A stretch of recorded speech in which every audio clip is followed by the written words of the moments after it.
Na kusifiwa, unaweza yote Bwana. Hey, twende. Oh, Mungu pekee unayestahili. Bwana Mungu pekee unaweza kupewa sifa. Hakuna kama wewe, ni wewe muumba vyote. Mungu wa rehema, Mungu wa heshima, hakuna kama wewe. Mungu pekee, Mungu pekee, hakuna kama wewe. Hey, wewe Mungu pekee unastahili. Anaweza kubadili majira pia na nyakati.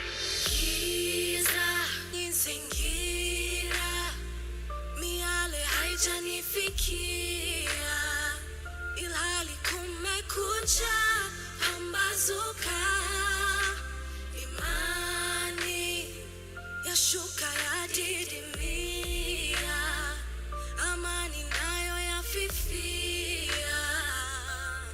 Eloi lama sabatani, Yuko Mungu anayeweza, yuko Mungu anayetenda.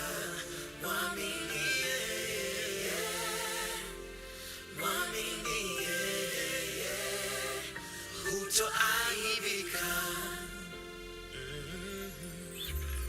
Giza likiwa ni zito, Bwana atawasha taa. Sababu yeye ni Mungu mwenye amani, hivyo vipoteza kwa muda mrefu atarejesha mara. Oh, yuko Mungu fanya miujiza. Mungu mwamini yeye, mwamini yeye, hutoaibika.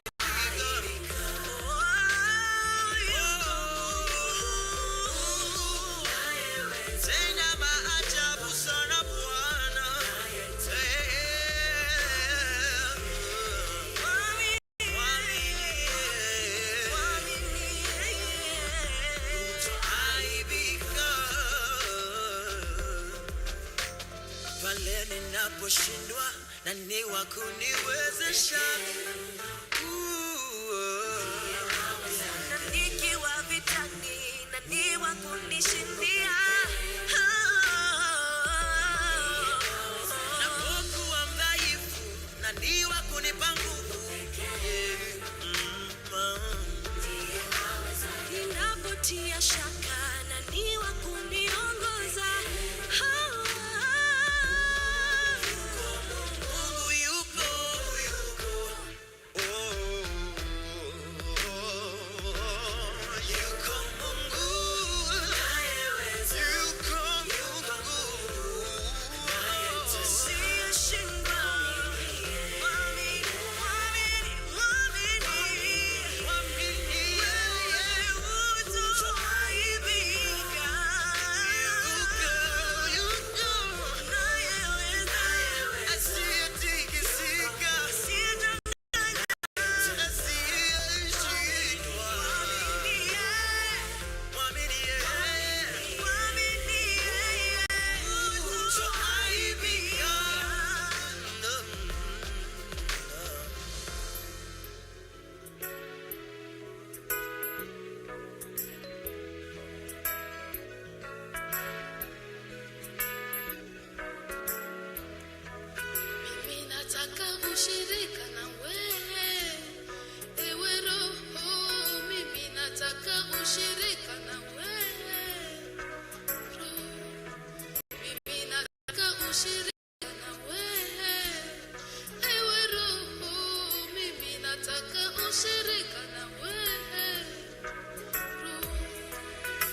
nimetuguka, naomba unipera msamaha, naomba washeta popote niendapo, nalifanyacho sasa, nifungue macho nipate kuona na kuhisi, nipate upako wako.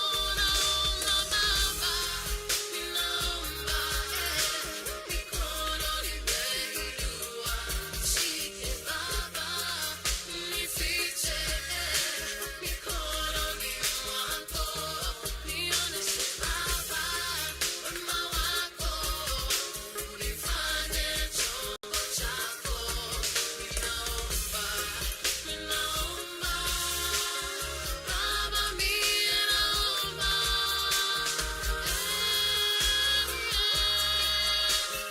Baba, mie naomba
Mbona nainamisha kichwa changu ninakuabudu, na tena nainua mikono yangu kukuadhimisha wewe, na ninashuka kwa unyenyekevu madhabahuni pako, maana majibu ya maswali yangu Baba nitapata kwako.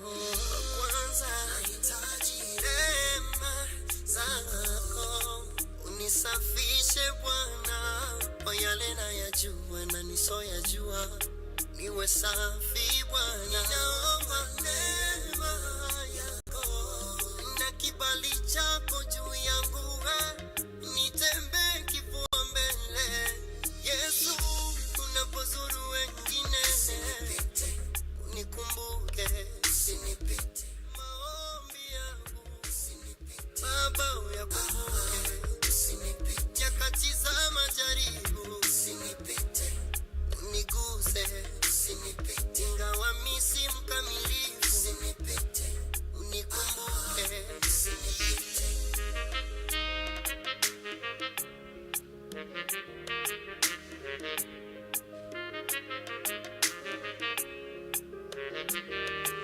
Natamani nikuone Yesu, niguse vazi lako, natamani niwe Batimayo, nifumbue macho, unifundishe, maana we mwalimu wa imani, nitapita salama, maana akili zangu zimefika mwisho. Tumaini lipo kwako Bwana, na unijaze Roho wako Mtakatifu, ashike fahamu zangu, niishi nikikulingana wewe Bwana, maana wajua ninayopitia, nahitaji huruma yako. Mungu, kadiria fadhili zako, usinipite, ninaomba ninaomba neema yako zaidi, nisimame nitangaze uzuri wako Bwana. Yesu,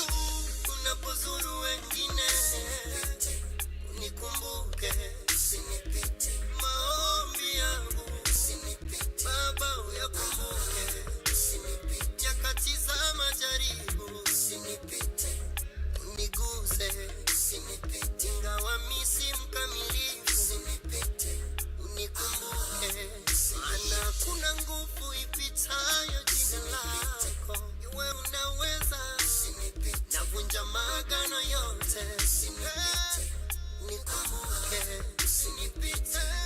adui ni mkali, Bwana Yesu nakuomba, ninapokosa tumaini, unikumbuke.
kuja hapa mbele na Ann Musyoka atuombee tuanze hii mkutano.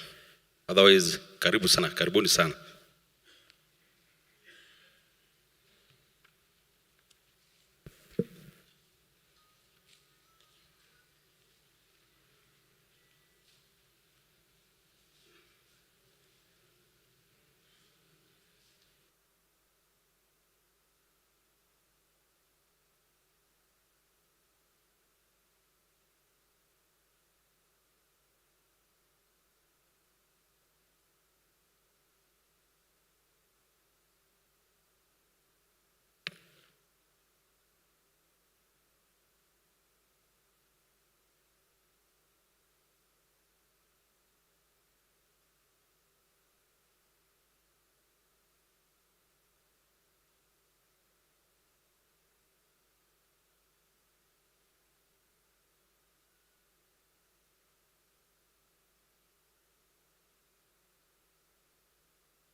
We are waiting for service providers.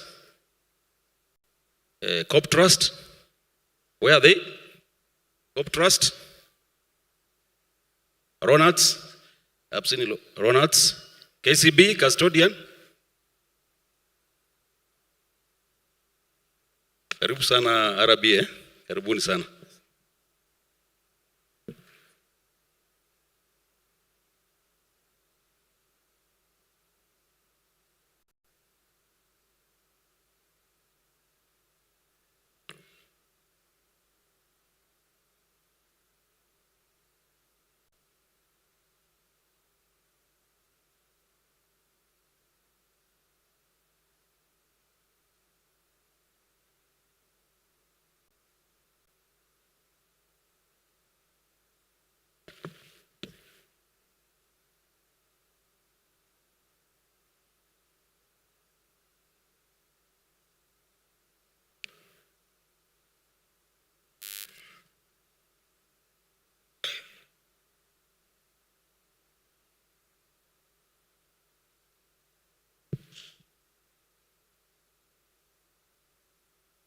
Amjambo wazee. Amjambo tena. Good morning, everybody. Once again, you will forgive me for speaking in English, but once again, I encourage that anybody who wishes to ask questions can speak in any language. I would also request that everybody put their phone onto silent. Please, put your phone on silent.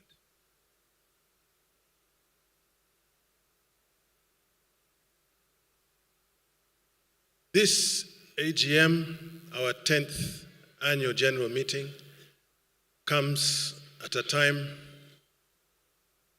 which finds the Scheme Management and Board of Trustees in mourning for the sad and sudden death of our late trustee, Henry Toili. I will speak more about that later, but now, as we always do, I want to open this meeting with prayers. And I will request first Mohammed Omutiti to say a prayer, and then Pastor John Chumbe will say a prayer. Omutiti.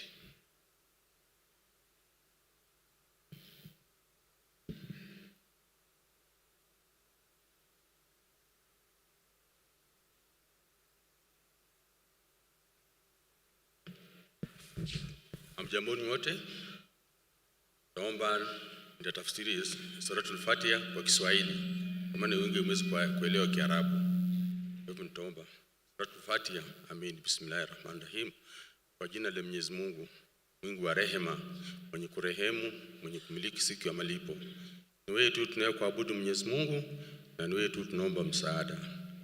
Utuongoze njia iliyonyooka Mwenyezi Mungu, ya wale ambao tunaemesha Mwenyezi Mungu. Kwa mkutano huu Mwenyezi Mungu, tunaomba amani patikane katika mwanzo wa mkutano, na amani hiyo ipatikane katika mwisho wa mkutano Mwenyezi Mungu.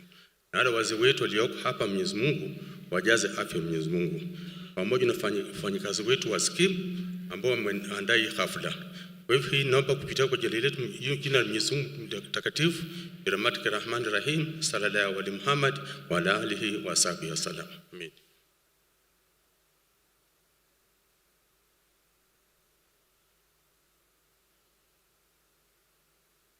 Praise the Lord. Praise the Lord again. Let us pray. Our Father who art in heaven, we praise you for this AGM and your purpose for it. Know that when we gather together, you always have a divine agenda. Love you for that, Father, that even when we have done what you have asked, the results are so much greater than we ever could have imagined. Even in failed attempts, you blow us away with your faithfulness to what provide and to what we need. Our prayer today in this AGM is that your will be done through this event. Take what we have prepared and multiply our efforts as only you can. Steer our intention, align with your righteous will. Remind us of your faithful provision when our efforts fail us or fall short. May all glory go up to you when we reach the finish line and climb over benchmarks. Blanket us with your peace today, Father. Keep us physically safe and guard our hearts and minds from pride and selfishness. Keep love at the forefront of our minds today and the guiding light for all we set out to accomplish and celebrate. And in Jesus' name we pray, say amen. Thank you, God bless you. Thank you very much, Mohammed Omutiti and Pastor John Chumbe, for those prayers. Dear pensioners, this is the 10th annual general meeting of the Kenya Railways Staff Benefits Retirement Scheme.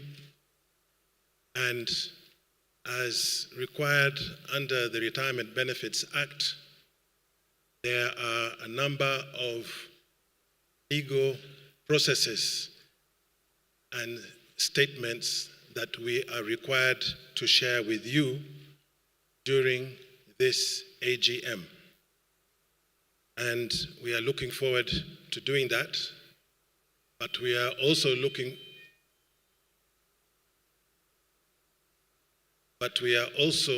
forward to the opportunity to hear from you about your concerns, your questions, the information that you want to know about the scheme. We will reserve time for that. Since this is a formal meeting, I must start by reading the agenda, and it should be adopted formally. I will then read the agenda. The agenda reads as follows. 1, adoption of the agenda, confirmation of the minutes of the AGM that was held on 25th July 2023, report from the Board of Trustees, report from the fund manager of the scheme, which is Co-op Trust Investment Services Limited, report of the Scheme Custodian, which is KCB, Kenya Commercial Bank, Kenya Limited, a presentation of the audited financial statements for the year ending 30th of June 2023, which will be done by Ronald's LLP auditors, remarks by our regulator, the Retirement Benefits Authority, who is here, a report also by the scheme sponsor, which is Kenya Railways Corporation, and a proposal which will be made to the members to review the trustees' remuneration, and members will be asked to take a vote on that. Then there will be a period for questions and answers from the pensioners, vote of thanks, then we shall close the meeting. That is the proposed agenda. I would like to request that this agenda is formally adopted by having a proposer and a seconder. We have a proposer here. Please stand up and give us your name. Morning.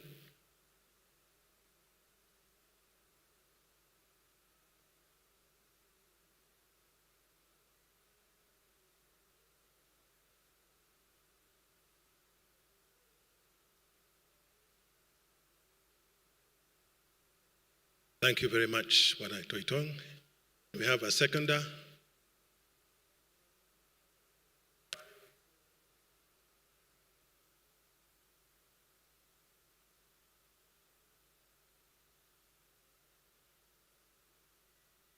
Thank you very much. Since I do not see any objection, I will take it that the agenda is adopted. Thank you. The next point is to confirm the minutes of the 9th annual general meeting that was held on 25th July 2023 in this very hall. And the minutes have been shared with you.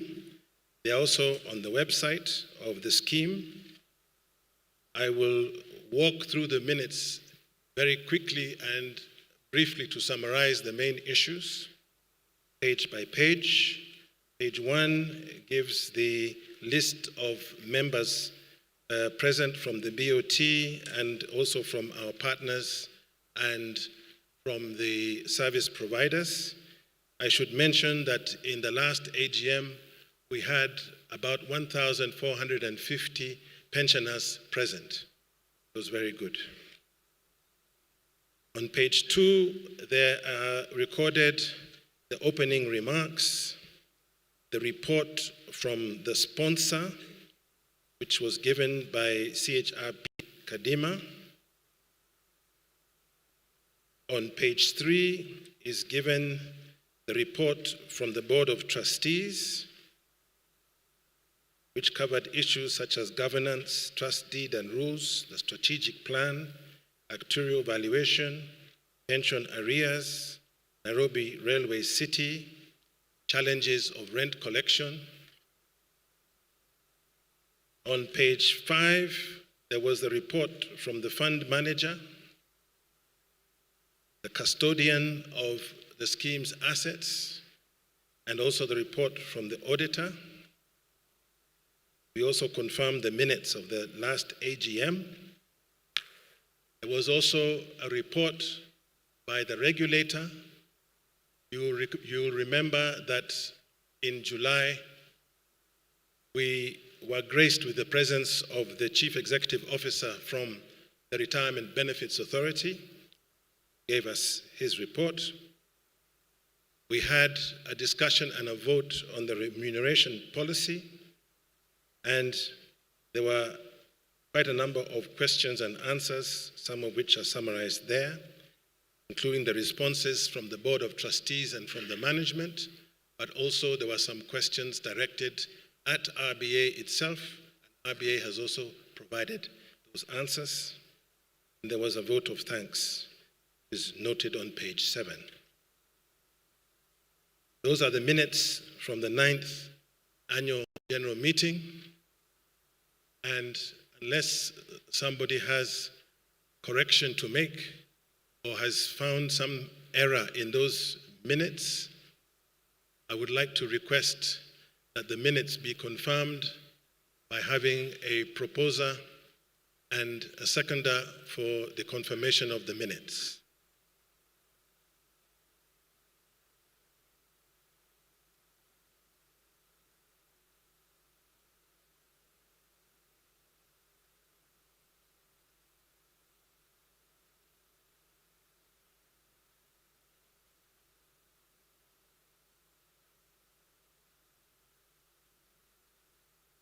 We have any pensioner who wishes to confirm that those minutes are accurate? Yes, sir. Please come forward and give us your name. Yeah.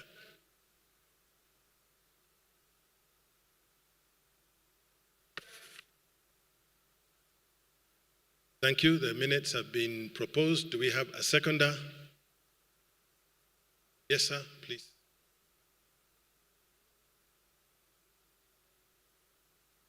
Thank you. We have the minutes have been seconded. And unless I hear any objection, the minutes are now confirmed. Thank you very much.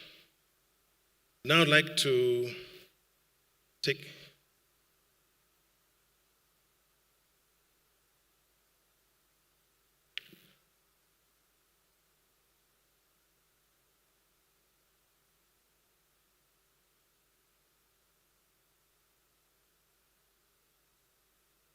the service providers who are here.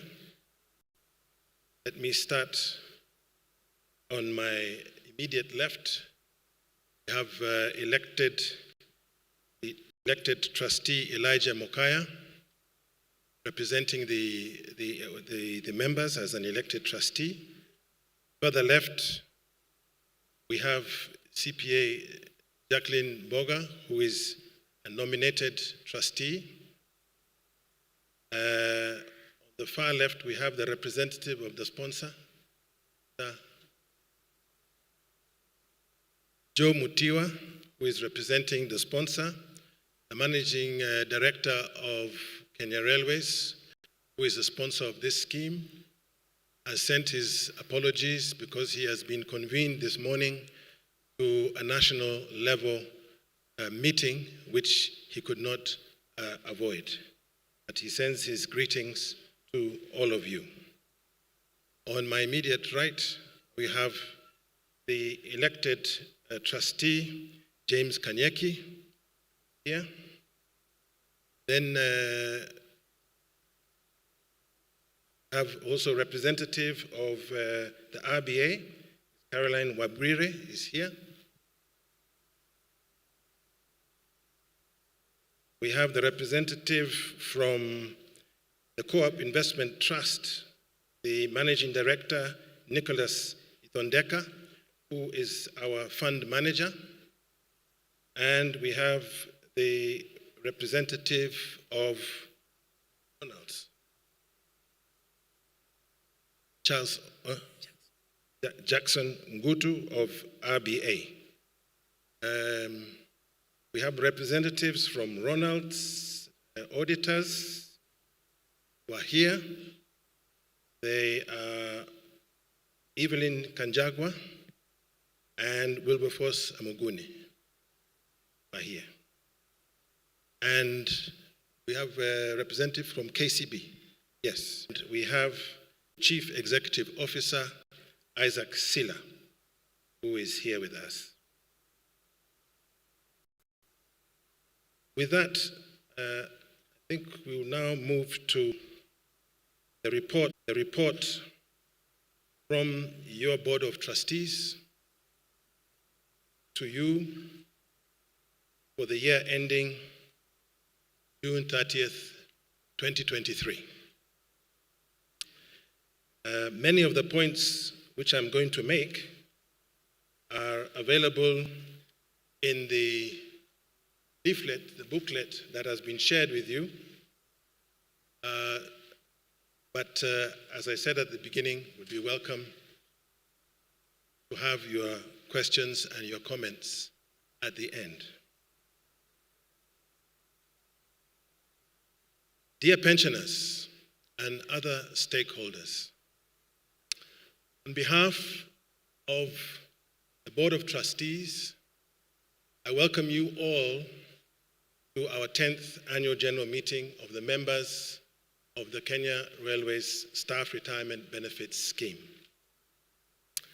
As I said in the opening, we hold this Annual General Meeting in an atmosphere of sorrow and mourning at the pension scheme and among the Kenya Railway community as a whole.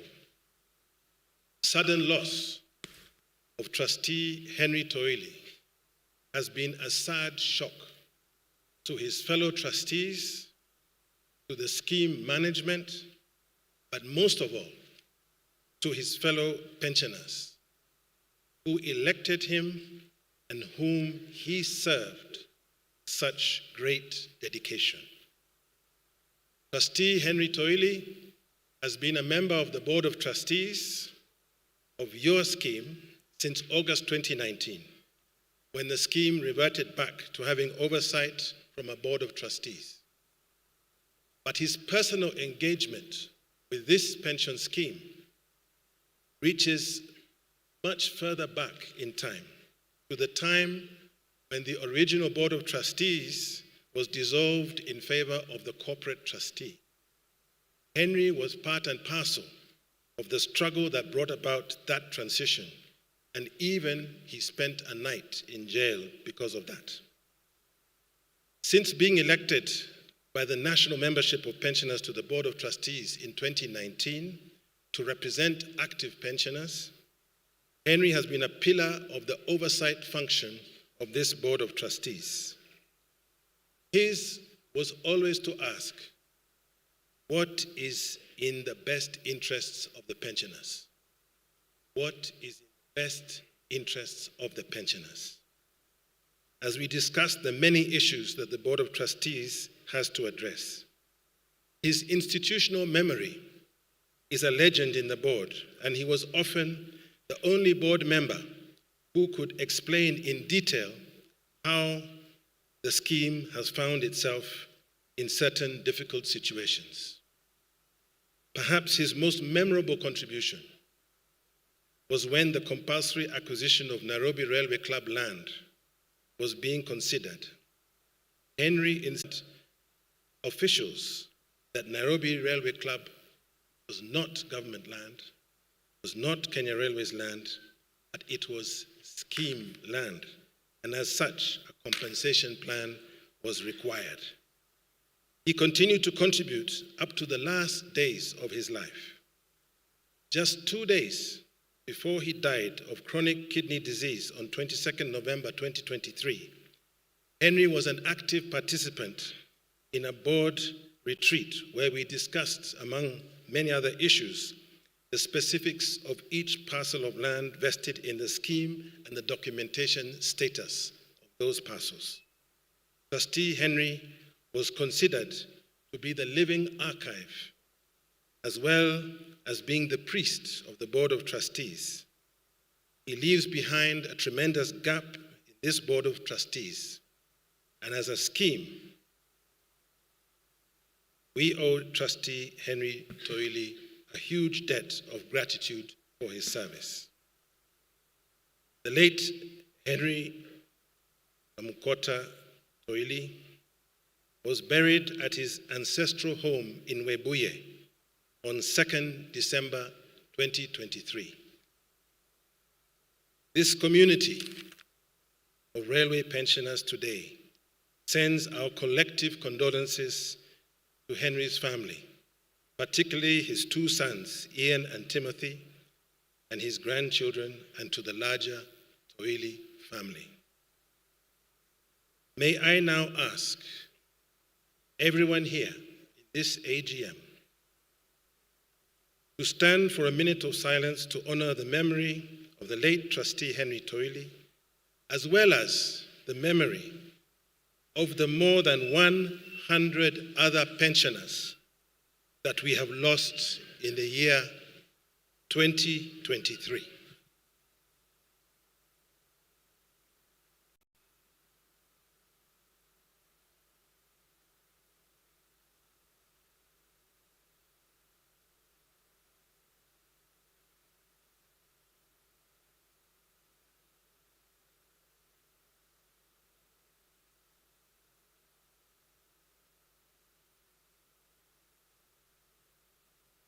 May their souls rest in eternal peace.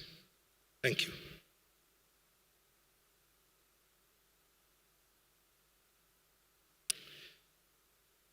Dear pensioners, let me thank all the stakeholders in the pension industry who are present with us today, among others, the scheme trustees, the sponsor, Kenya Railways, the Retirement Benefits Authority, representatives, the fund manager, the custodian of the fund's assets, the scheme auditor, and the scheme staff.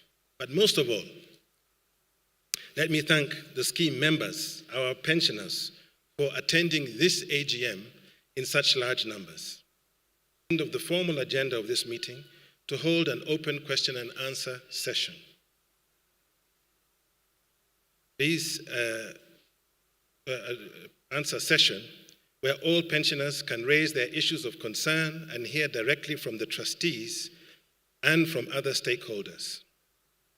Please write your questions on the paper that has been provided and pass the papers forward to Mr. Kikuvi, the benefits manager, who is here. Stepped out. Well, he'll be back. I'm aware that in past AGMs, we have not had enough time to answer all the questions which were asked. We have a session at the end of this AGM for verbal questions and answers. As you are aware, the 9th AGM on 25th July 2023, barely 4 months ago, which focused on the scheme activities in the financial year 2021 to 2022. Today, we are holding the 10th AGM, which will report to you on the scheme activities in the financial year 2022 to 2023, as we are required to do by law. Since this AGM is held so soon after the previous AGM, we did not organize member awareness sessions in the regions of the country. Let me first mention who are the members of the Board of Trustees. Some are not here. As you know, my name is Martin Mugwanja. I am the chairman of the Board of Trustees. I'm a sponsor-nominated trustee. Mr. Philip Mainga, the MD of Kenya Railways, is also a sponsor-nominated trustee. He has sent his apologies. CPA Jacqueline Mboga is here as a sponsor-nominated trustee. CHRP Asava Kadima is a sponsor-nominated trustee. Sends his apologies. He is caught in a Kenya Railways meeting in Naivasha. CS Dennis Aroka is a sponsor-nominated trustee as well as a trust secretary, and he is on the way from Naivasha and will be here. I've mentioned already Mr. James Kanyeki, elected member trustee, the late Henry Toili, also a member elected trustee, and Elijah Mokaya. Since the start of the new financial year for 23-24, the sponsor has also nominated Ms. Nancy Sang as a sponsor-nominated trustee appointed on 26 October 2023. She's also sent her apologies as she's engaged in the same meeting in Naivasha. Let me now refer to the question of amendments to the trust deed and rules. In the last AGM, members were informed that the trustees had proposed some amendments to the old trust deed and rules, which had never been amended since the inception of the scheme in 2006. The Board of Trustees has since endorsed amendments to the trust deed and rules and forwarded these to the sponsor and to the regulator for approval, as earlier promised. The principal changes in the trust deed and rules proposed by your Board of Trustees are to explicitly authorize the Board of Trustees, subject to the availability of funds, to do the following. A, to provide for the scheme to pay from its own resources as an additional pension benefit the premiums for NHIF for the principal pensioners. B, to provide an additional pension benefit as an additional pension benefit, a last expense grant to the immediate family of all principal pensioners upon the principal pensioner passing away. And thirdly, to bring the trust deed and rules into line with all the changes in the retirement benefits laws and regulations that have taken place since 2006. It's important to note here that the TDR already provides the authority. It's important to note here that the TDR already provides the authority to the Board of Trustees to provide pension increments or to establish a minimum pension level subject to the availability of funds. Dear pensioners, let me turn to the actuarial valuation that has been completed as of June 30th, 2020, up to the last surviving pensioner. Actuarial Services East Africa Limited conducted the actuarial valuation for the next 3 years, projecting the scheme's ability to pay pensioners. The results in Kenya shillings of the actuarial valuation are in summary as follows. The total projected pension benefits due to members up to the last pensioner is 17.35 billion shillings. The assets which are available after making a 20% set aside for an emergency cushion are 29.4 billion of assets over projected pension payments, therefore, is 12.06 billion shillings. And what is called the funding level of the scheme, that is the ratio of assets to the projected pension costs, is 169.5%, whereas the RBA recommended minimum is 100%. From this, you can see, pensioners, that the scheme remains well funded in terms of assets. I would want to note that to provide a solid assessment of the assets that would actually be available to pay pensions, they actually made a special provision by reducing the value of assets for actuarial valuation purposes by 20% to provide an extra safety cushion of asset reserves to ensure that all pension benefits are paid. The importance of the high funding level of the scheme at 169% is that it confirms that there is a financial capacity in terms of property assets to expand and extend the benefits of the scheme. Board of Trustees has formulated specific proposals which will shortly be submitted to the sponsor for approval as required by the TDR. The actuarial report will be placed on the scheme's website for you to read yourself. Dear pensioners, let me refer now to the scheme's investment policy statement. As required by the RBA, the scheme has developed an investment policy statement as of 30th June 2023. As the scheme moves to transform our investment property assets into financial assets, which we are required to hold at least 70% of all assets of the scheme in form of financial assets, we need to have a strategy. We need to have a strategy which will maintain the capital value of the scheme, that the financial assets of the scheme should not be worth less than the property assets which we have now. B, meet the liabilities of the scheme as they arise, enable the scheme to liquidate quickly and at no loss the financial instruments to allow the scheme to pay pensions on time.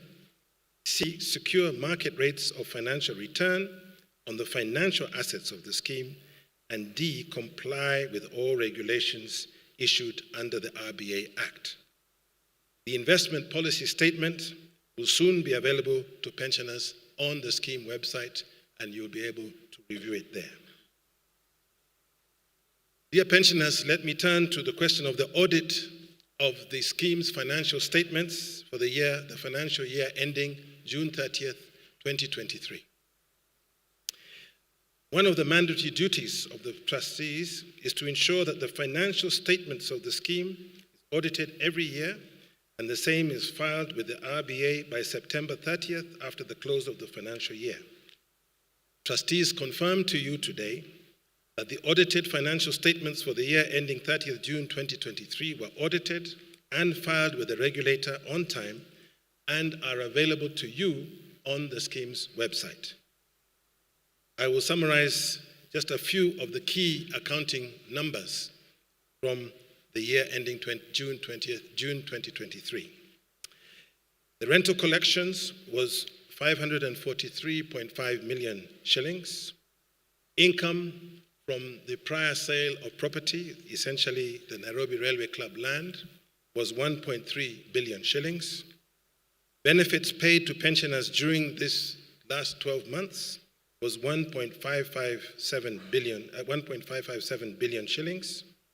Other expenses operating the scheme was 452.5 million shillings, and the repayment of the loans that we had taken was 319 million shillings.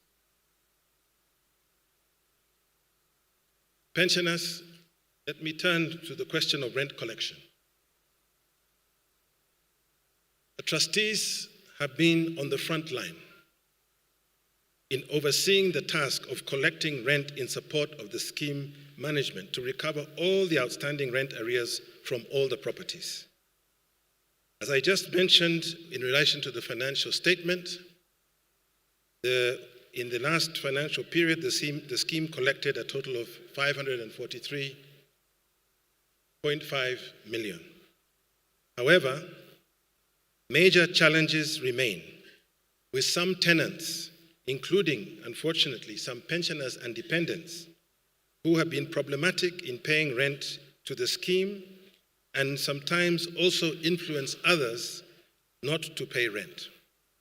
For example, I regret to inform you that in Landimawe Estate alone, pensioners and their families owe rent arrears of approximately 33 million shillings.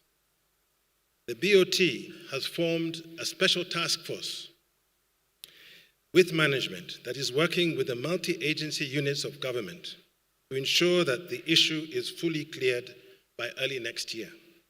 Tenants are encouraged to clear all their rent arrears and enter into acceptable payment plans with the scheme, or be ready to face the lawful exercise of the scheme's landlord rights, backed up by the multi-agency government team early next year.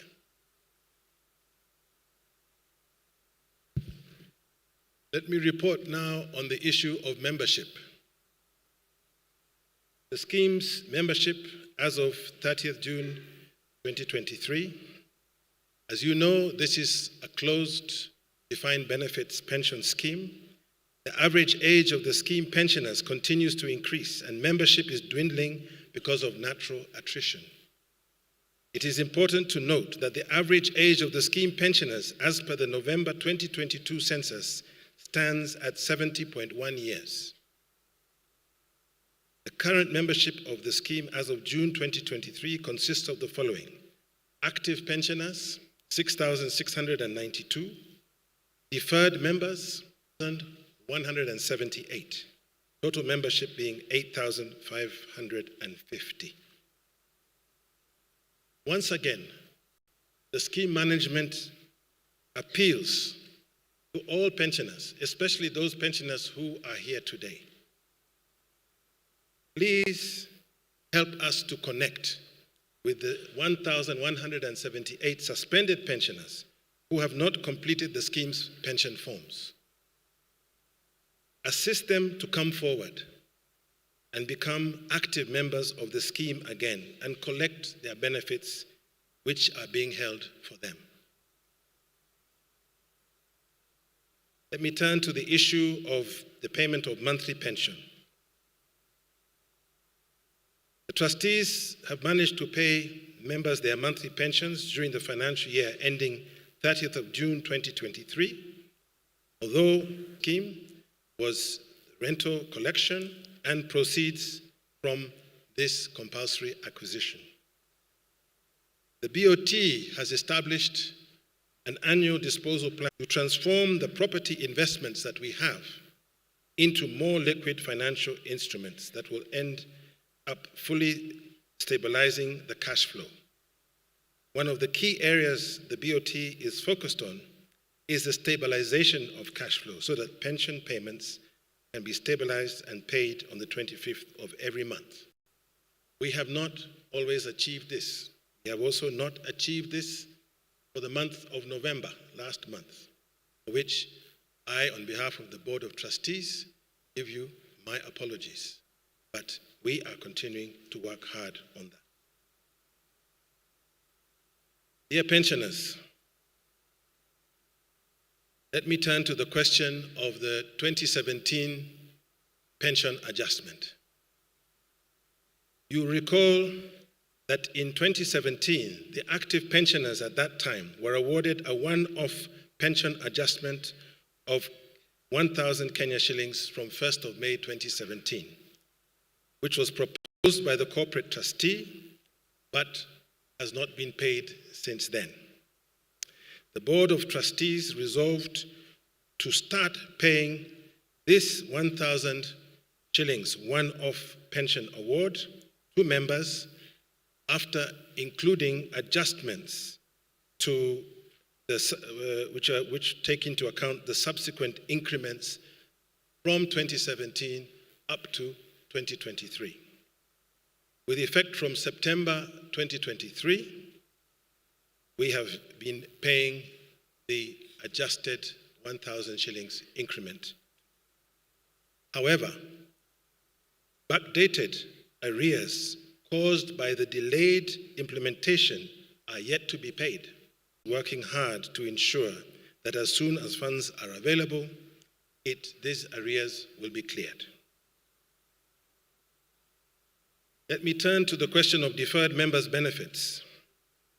The Board of Trustees had resolved the long-standing matters of benefits payable to deferred members by revising the benefits accordingly. Deferred members who retired before January 2021 had their benefits paid as was calculated in the year 2006 by the sponsor.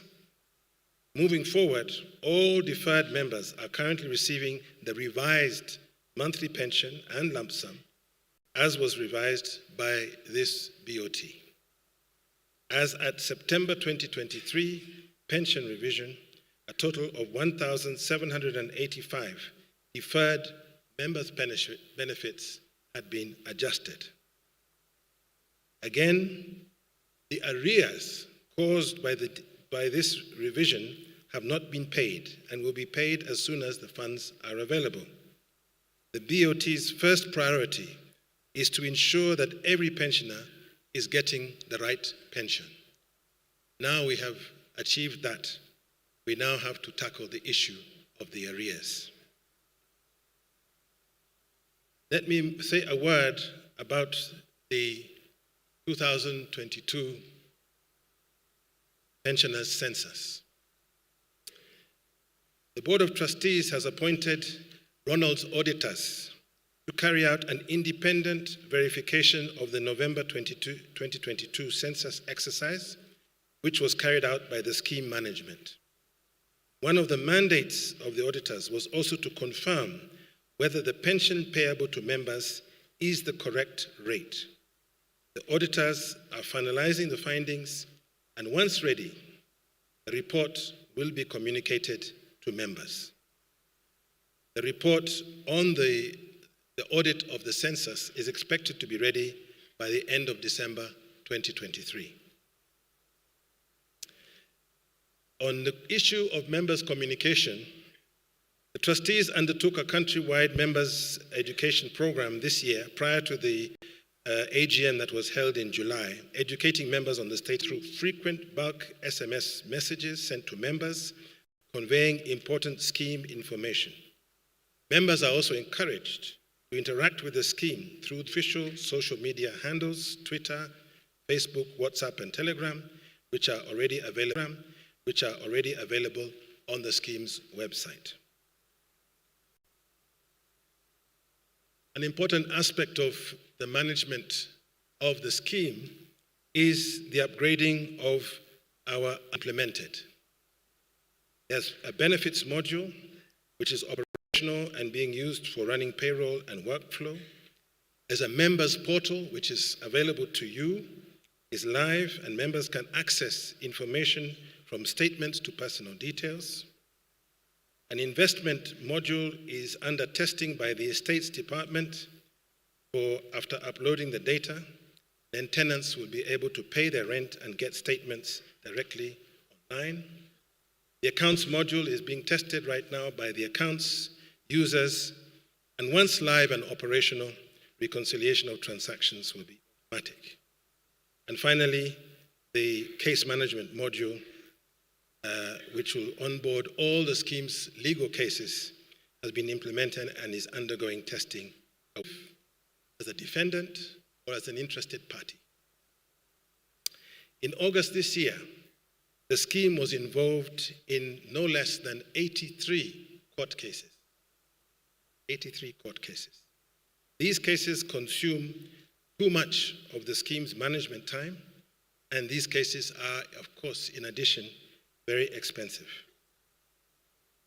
But worse still are the instances where small groups of pensioners make false accusations against the scheme's management or the Board of Trustees, and even against the sponsor and the regulator.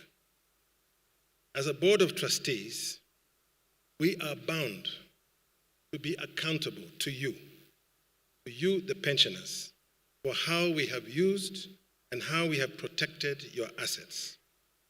This is our fiduciary duty, and we accept it in full, and we will account to you for it. But when small groups of pensioners make unsubstantiated allegations against others, the very existence of the scheme is put at risk.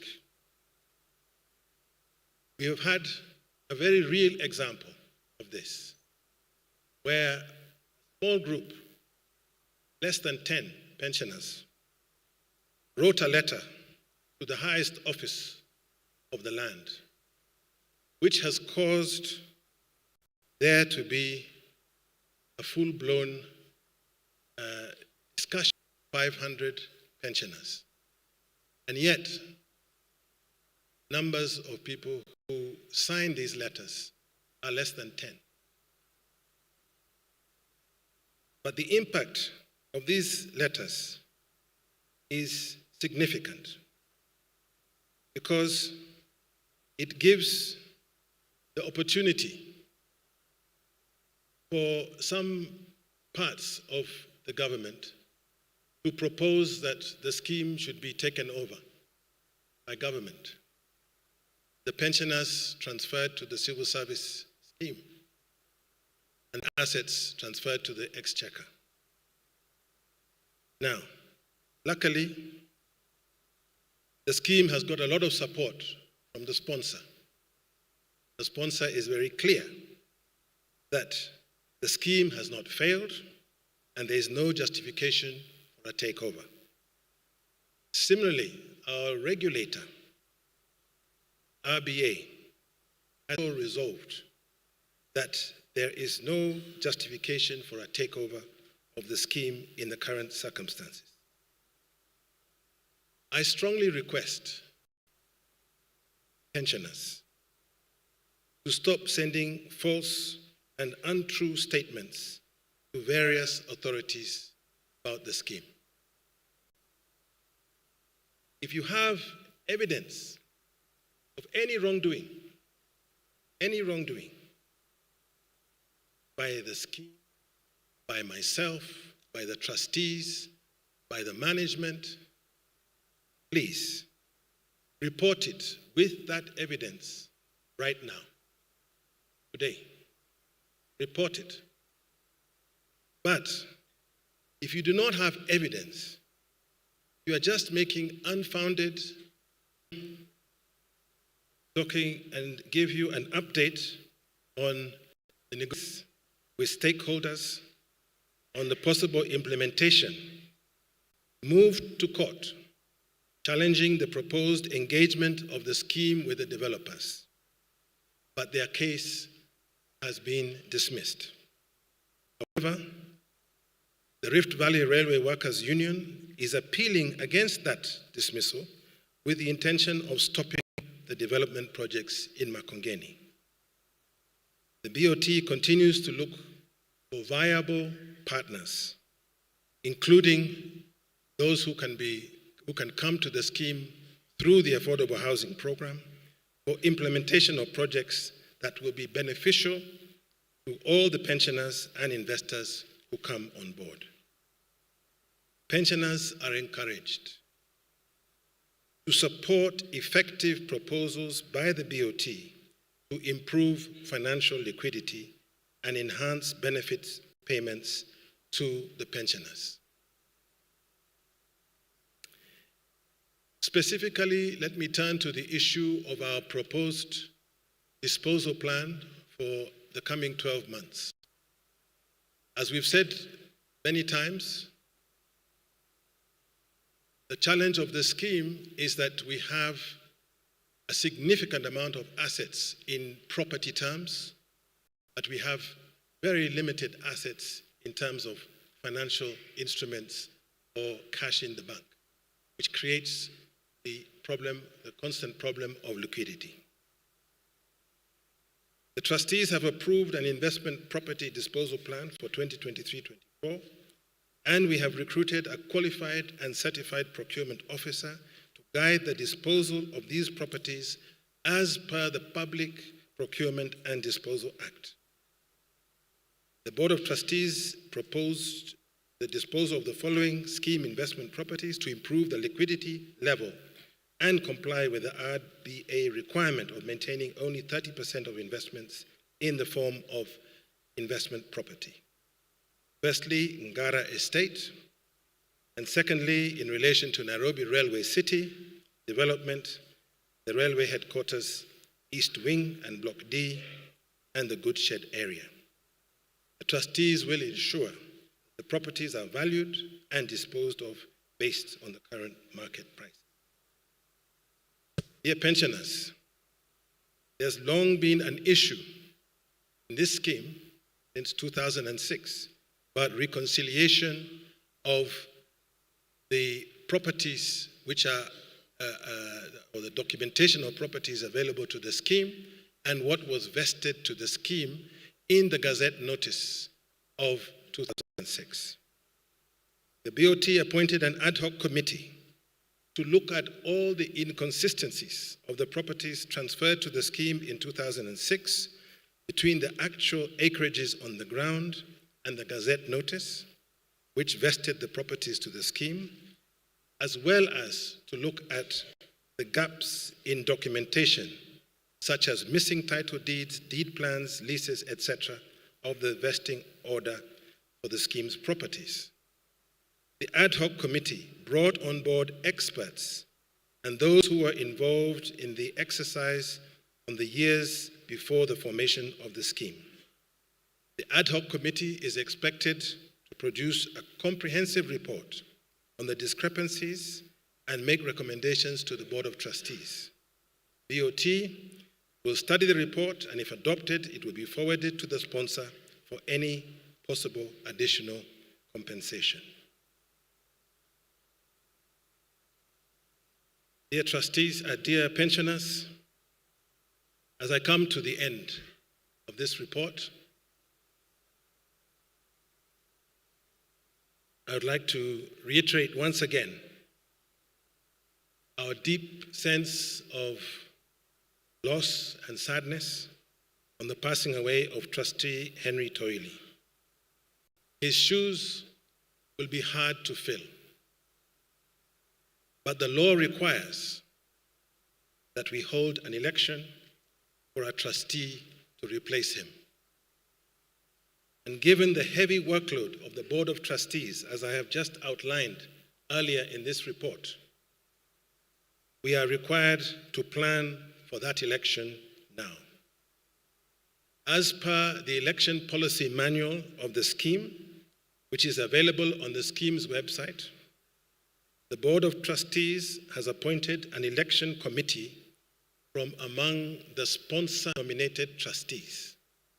I emphasize it's from the election committee does not include any of the elected trustees, only the sponsor-nominated trustees. This committee is chaired by CHRP Asava Kadima, who is the GM of Human Resources and Administration at KRC. Board of Trustees has determined that the election will take place at a special general meeting of the scheme be held on Tuesday, 27th of February 2024. We would have wanted, and indeed it is permitted in the election policy of the scheme, to hold the election using digital technology. But the scheme has not had the time nor the resources to develop a digital voting solution suitable for our members, nor have we had the time or resources to test such a solution and undertake a pilot voting exercise to elect one elected member trustee. The notice to submit their nomination forms and supporting documents will be issued soon, and in any case, not less than 60 days before the election day. I trust that many of you knew of the great work and take the scheme to ever greater heights. Dear pensioners, thank you for your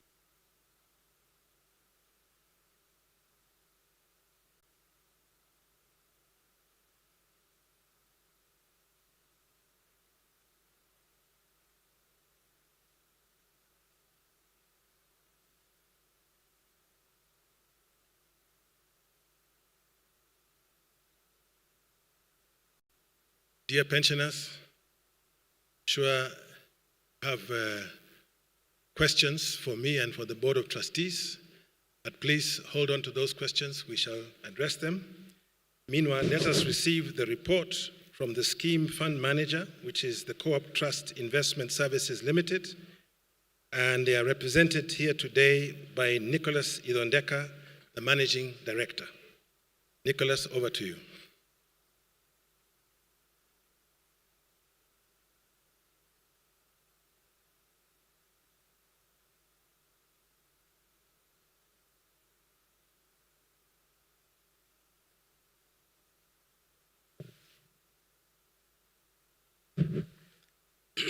Chairman of the fund, Board of Trustees, the RBA representatives present, scheme members, hamjambo. Hamjambo tena.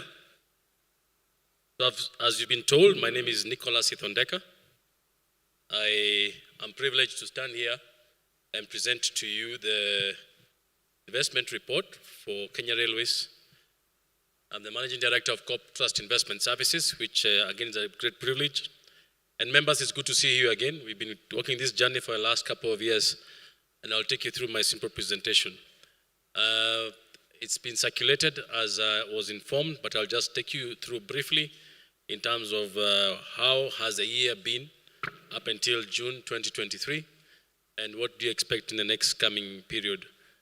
Simple introduction. Co-op Trust Investment Services, as I've always said, is one of your local fund managers. We are the largest local fund manager in Kenya. We are owned by the Cooperative Bank of Kenya, which is part of you. As we always say, we are you. We are managing 214 billion in assets. And part of those assets, members, is Kenya Railways scheme assets, which I'll be taking you through. Members always talked about this fund with a lot of passion and excitement, because it's not every day you go to a fund which has 170% funding. Most of the funds we go to, and as you can see Jackson and Waburi are here, they will tell you, we're always struggling with funding.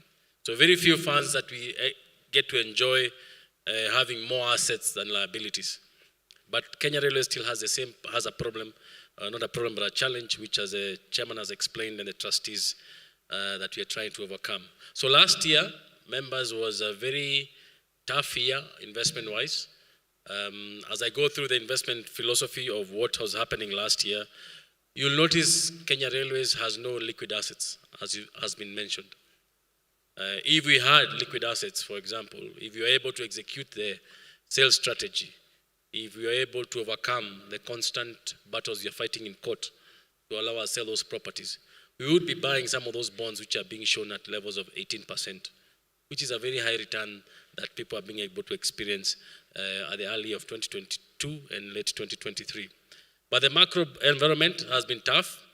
As you may know, a lot of challenges on currency, a lot of challenges on inflation, which has made markets a bit difficult, especially stock markets. Again, for Kenya Railways, we have no holding in stock market. Markets have become a bit tough. So if it's the time you're looking to invest in stock markets, the time is now, because the prices have declined significantly. We had levels of 12 shillings on Safaricom, levels of 16 shillings on KCB stock.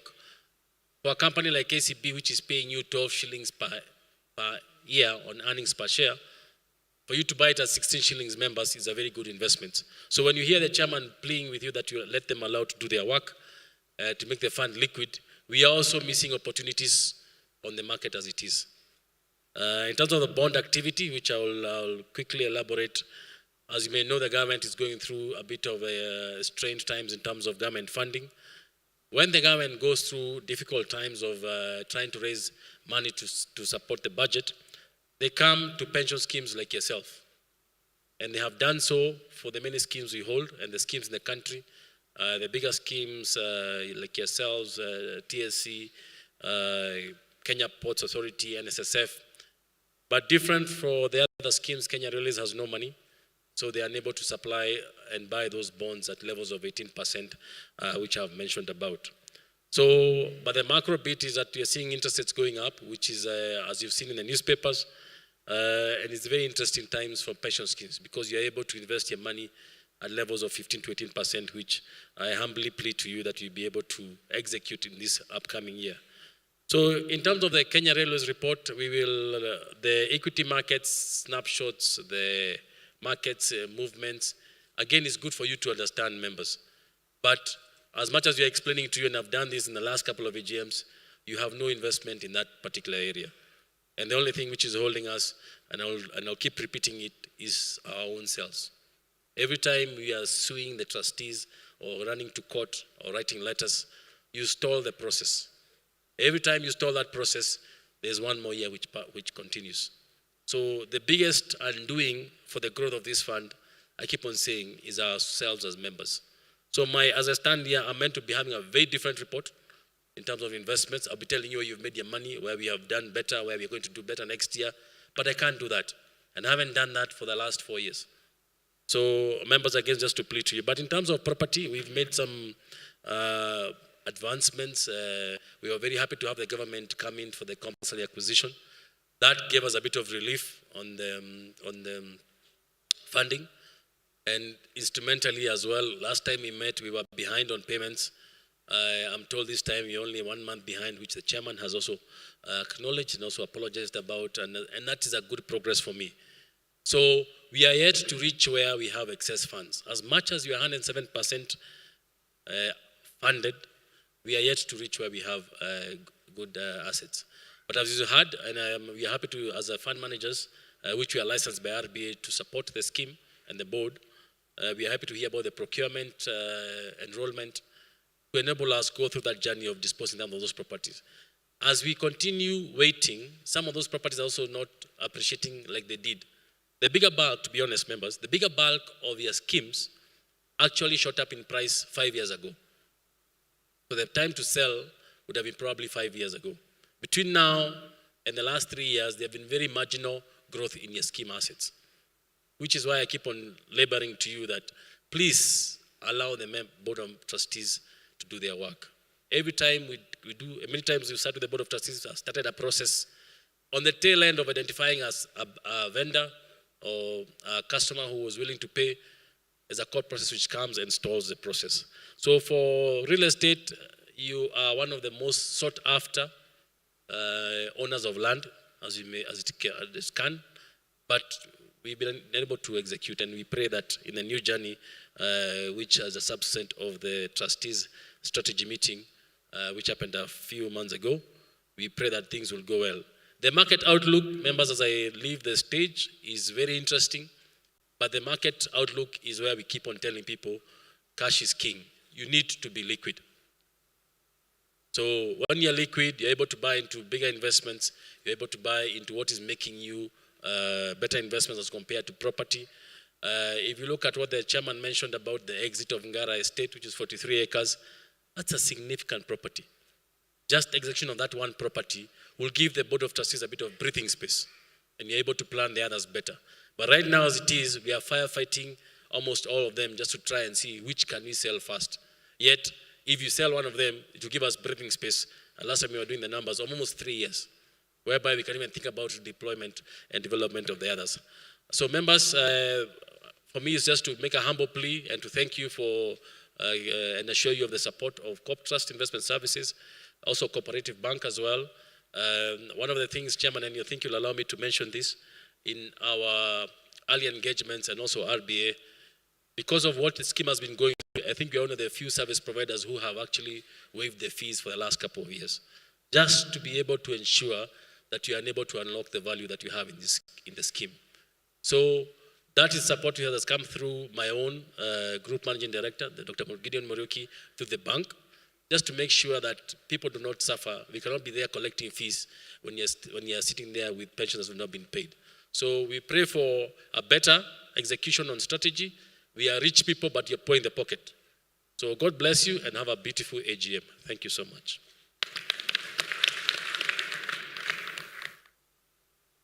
Thank you very much, Nicholas Idondeka. And I would like to confirm indeed that Co-op Trust has been very kind to us and adjusted their fees accordingly because of the limited nature of financial investments that we have so far. Of course, Bwana Ondeka, you can still adjust even a little bit more in our favor, please. The next report will be given by the custodian of the scheme assets, which is Kenya Commercial Bank, KCB. Miss Cecilia Okoth.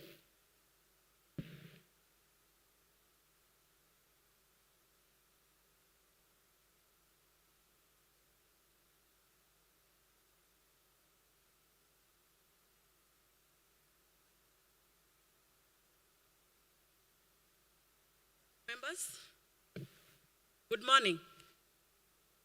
Thank you very much. So, the Chairman, Board of Trustees, and the trustees present, our regulator, RBA, service providers. As had already been mentioned, my name is Cecilia Okoth. I'll be presenting to us the custodial report on behalf of KCB Bank. And before I do that, trustees and chair, we want to appreciate so much for having given KCB the mandate to serve you in the capacity of a custodian and to trust us with your funds. So members, my report is very brief.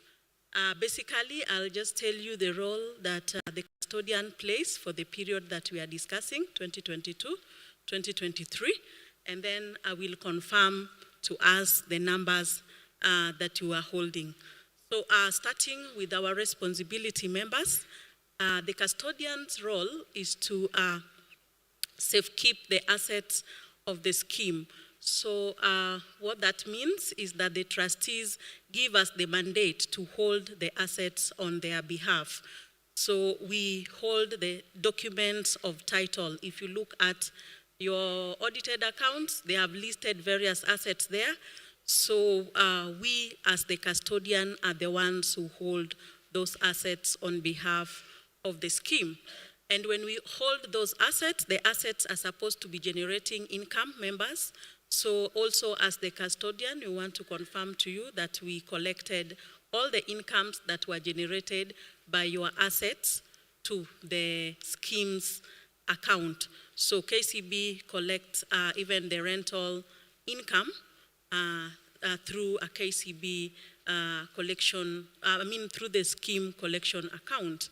So other than us doing safekeeping of assets and also servicing of the same, we work together with the fund manager to make payments for investments. So the investment management who have spoken before me, they have a responsibility to invest any excess cash that you have at any given time. So when they go out in the market and find a suitable investment, they do the deal, but they don't interact directly with the money. So members, the fund manager only does the deal and then passes it over to us, the custodian, to pay. So as we pay, we make sure that what we are paying is within the assets that are allowed by the regulator, so that we are not just investing in any asset that exposes the scheme to losses. And then finally, members, we, as the custodian, we do reports. So what we hold on behalf of the scheme, we report on a monthly basis and a quarterly basis to the trustees and to the regulators who also supervise us as we do our work. So basically, in a nutshell, members, those are the 4 roles of the custodian: to safekeep your assets, to do the servicing of the assets, to settle investment instructions, and then to do report of our holdings, what we are holding on behalf of the scheme, so that the auditor does not come and report things that does not exist. So as the auditor reports, the same reports are also with the regulator. So as we do our work, again, I'd mentioned that we are supervised just to ensure that the assets of the scheme are well protected. So we are supervised by the central bank, we are supervised by our regulators, RBA here, and we are supervised by CMA. So we operate within the acts of those 3 institutions, and that is to protect your assets. Now these regulators have given us certain statutory obligations. One of them is that all the transactions of the scheme must be done in your scheme account. So we have a record of your account with all the transactions for the scheme. So in any case we are called upon, we can give a clear record or a statement that is detailing the transactions that happened for the scheme for the period under review that then culminated into the numbers that are going to be presented to you by the auditor. Also, we are obligated to ensure that we have technical capacity, and also we have systems to ensure that we perform our role. So members, those are the roles of the custodian. And now I want to confirm to us, did we play our role as the custodian? So yes, I confirm we have a record of all the transactions for the scheme for the period and review. That is well kept, and we can produce and confirm and explain all the transactions that were done. Again, I want to confirm to us that we made payments for any investment instructions that came to us. We were able to settle as was guided by the fund manager. And again, I confirm members that we did send the reports as is expected of us. We sent our report of holding to RBA, and we sent to the trustees who receive on your behalf. And finally, to confirm the assets that we are holding as at 30th of June 2023, members, the audited accounts, I want to believe, has been circulated to you. So I want to confirm that the custodian indeed holds the assets that are in the audited accounts for 30th of June 2023 that will be presented to you again by the auditor. So thank you very much, members, for listening to me. If there's any clarification, then I will take it at the Q&A session. Thank you.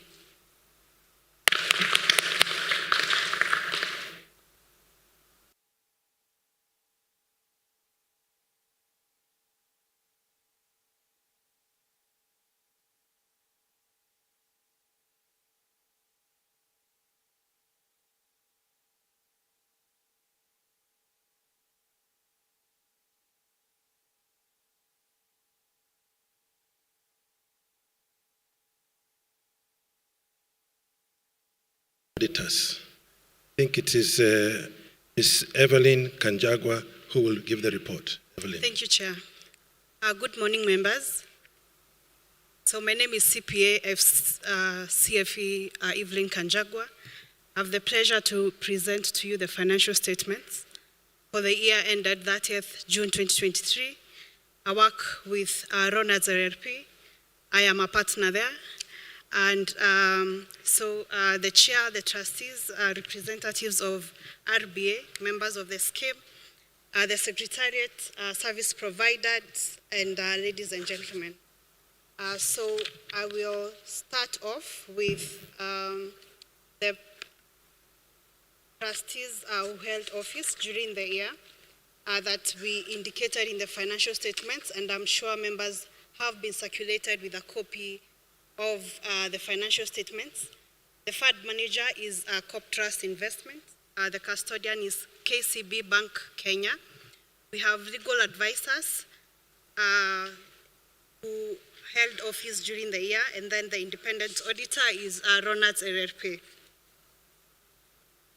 In terms of the establishment, Kenya Railway Staff Retirement Benefit Scheme was set up as a defined benefit scheme through a trust deed signed on that May 2006. By the close of June 2023, we had 8,550 pensioners. And then, of course, in the financial statements, we have disclosed a number of things, including the FAD governance statements, including what each trustee who held office, their ages, and their different qualifications, the board meetings that they attended during the year, including their remuneration during the year.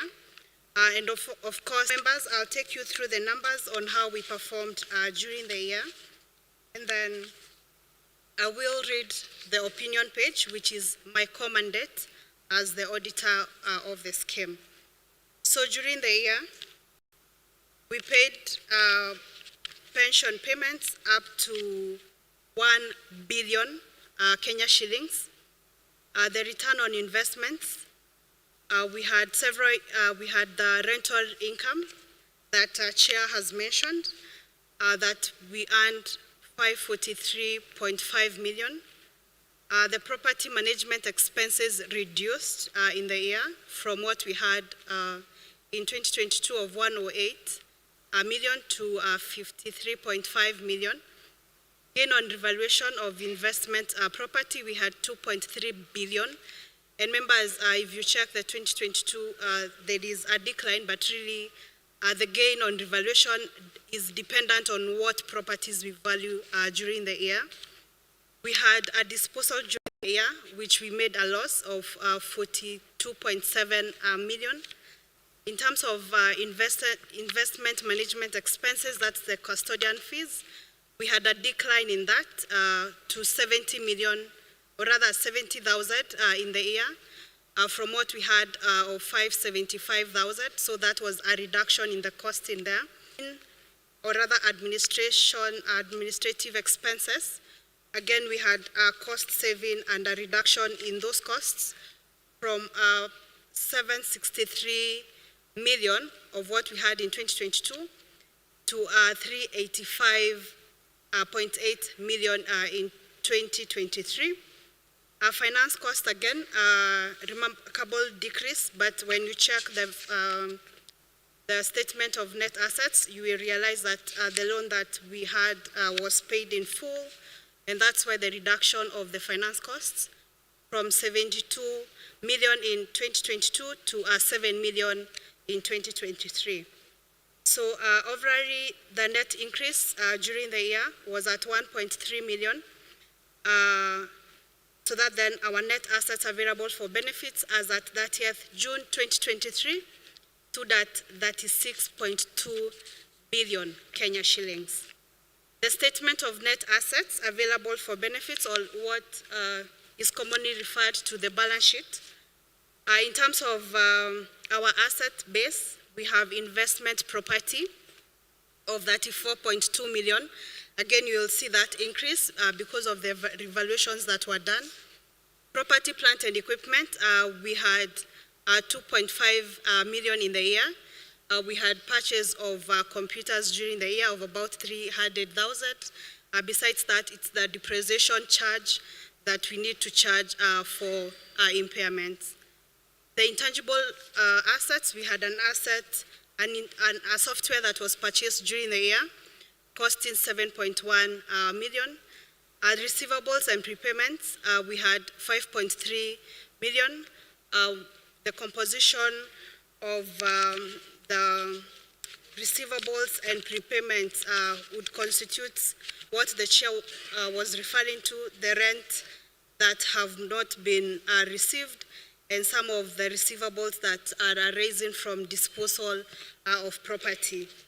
So the cash and cash equivalent, this is money that was in our accounts by the close of the year, stood at 37.9 million.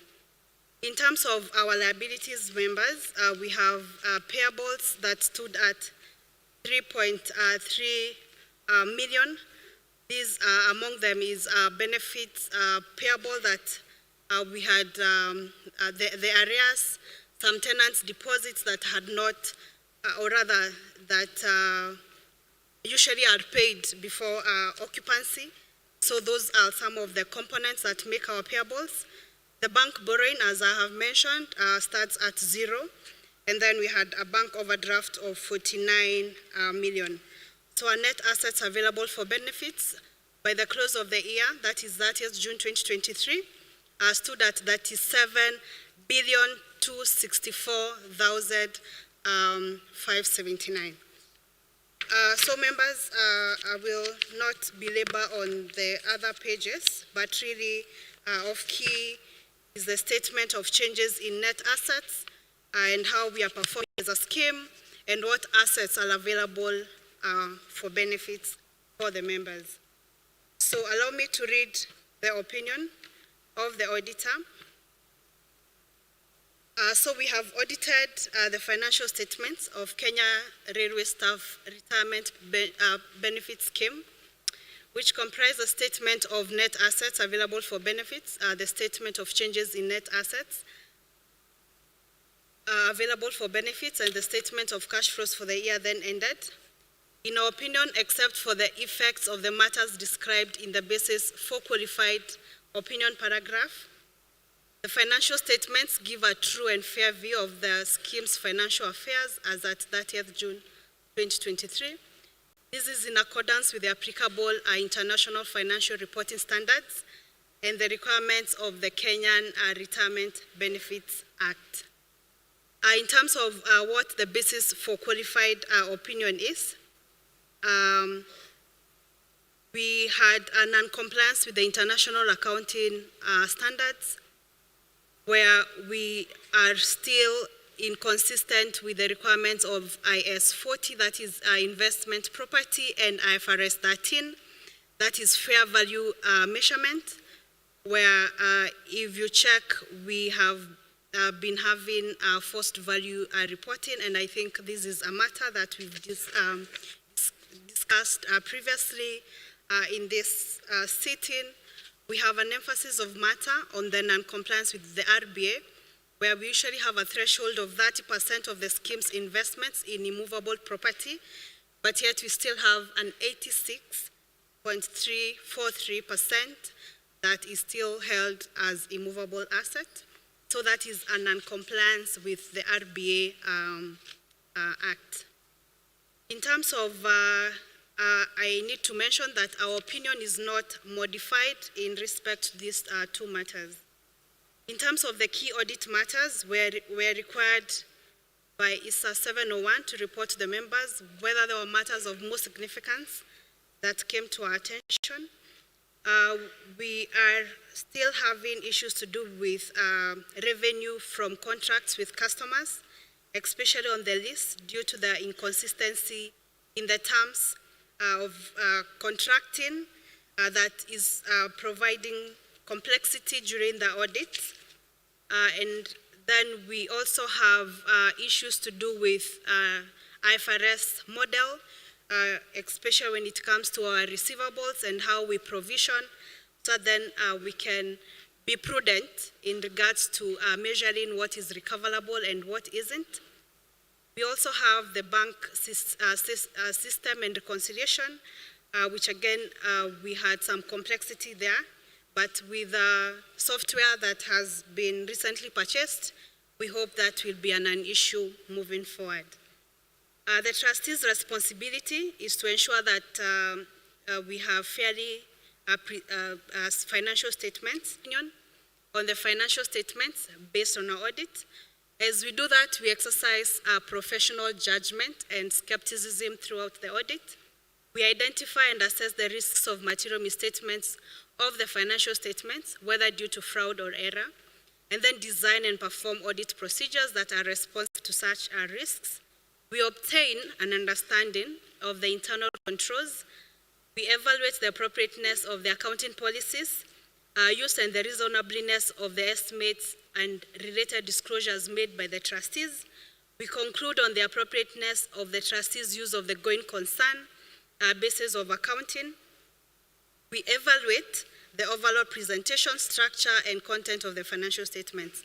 We believe that the audit evidence we obtained is sufficient and appropriate to provide our basis of our opinion. So as required by the RBA, we report that the financial statements are in agreement with the books of account kept by the scheme, and that based on our audit, we have obtained all the information and explanation which, to the best of our knowledge and belief, were necessary for the purposes of our audit.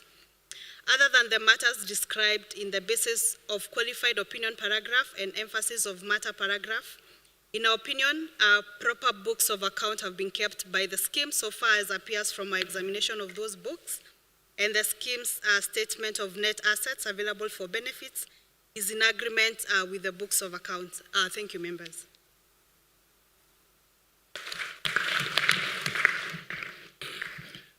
Thank you very much, CPA Evelyn Kanjagwa from Ronald's LLP Auditors. Members, I think it's good that we give some immediate feedback on the auditor's opinion, and especially on emphasis of matter, because these are, of course, serious recommendations from the auditors. I think we have to be specific in dealing with them. So allow me to take a couple of minutes to address them, but we can go further into them during the question and answer period. The first basis for the qualified opinion relates to the fact that some of the properties have not been recently valued, and some have been valued at forced sale value. Whereas the audit standard is that every property should be valued every financial year, and the value in the accounts should be the fair market value. Now, our challenge, as you know, is that we have over 32 billion shillings worth of property.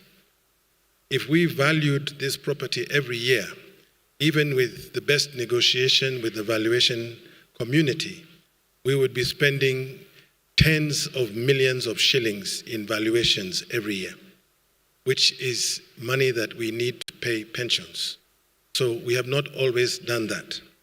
But I want to emphasize to you that we have done a very full disclosure of the property, investment property. In the audit report, we have given 1.5 pages on note 11. Those of you who are following in the audit report, on note 11, we have given a detailed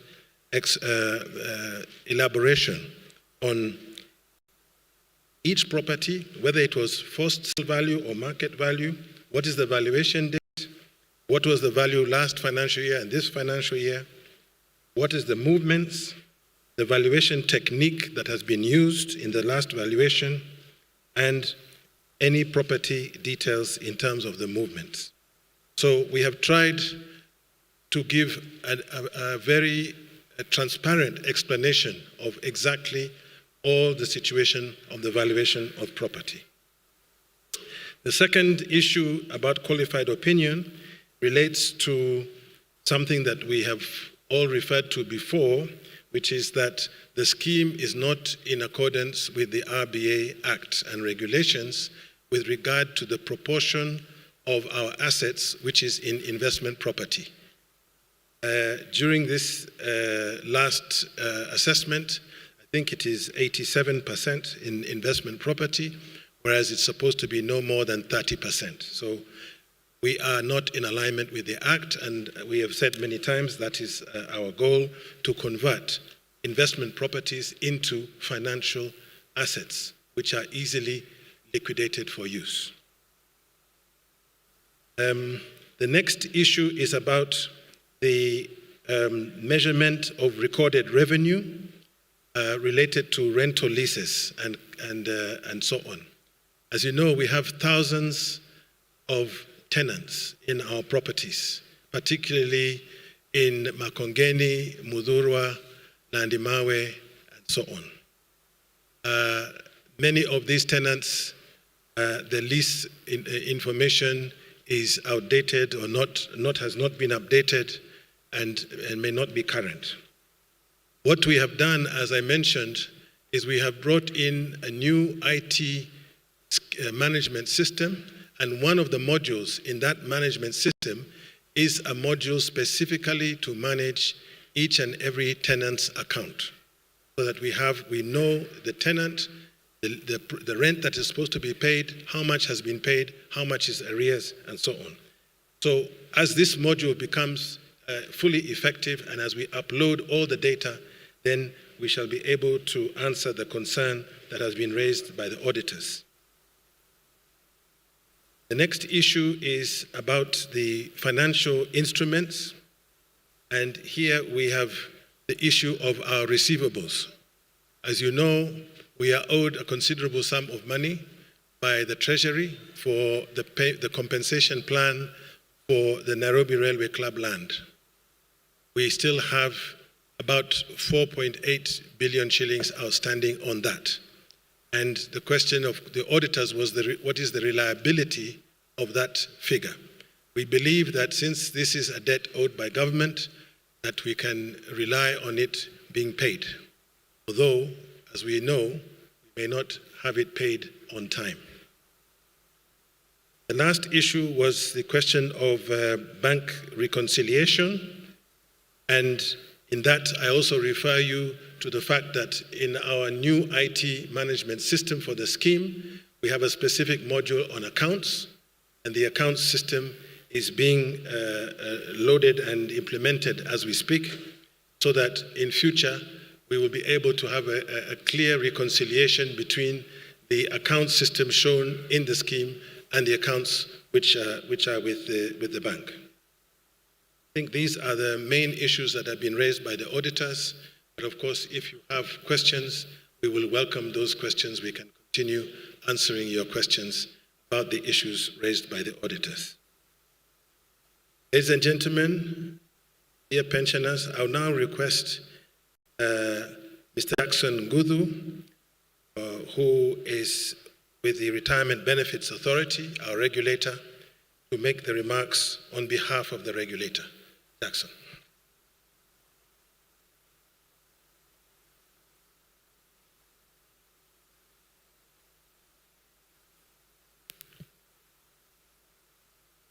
Chairman, Board of Trustees, members present, good morning. Habari ya asubuhi.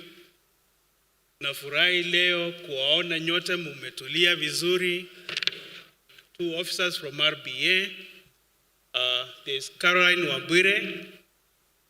She's a scheme officer. She's very much known to you. I have a young man, Aaron. Just stand up. Aaron is from Marsabit.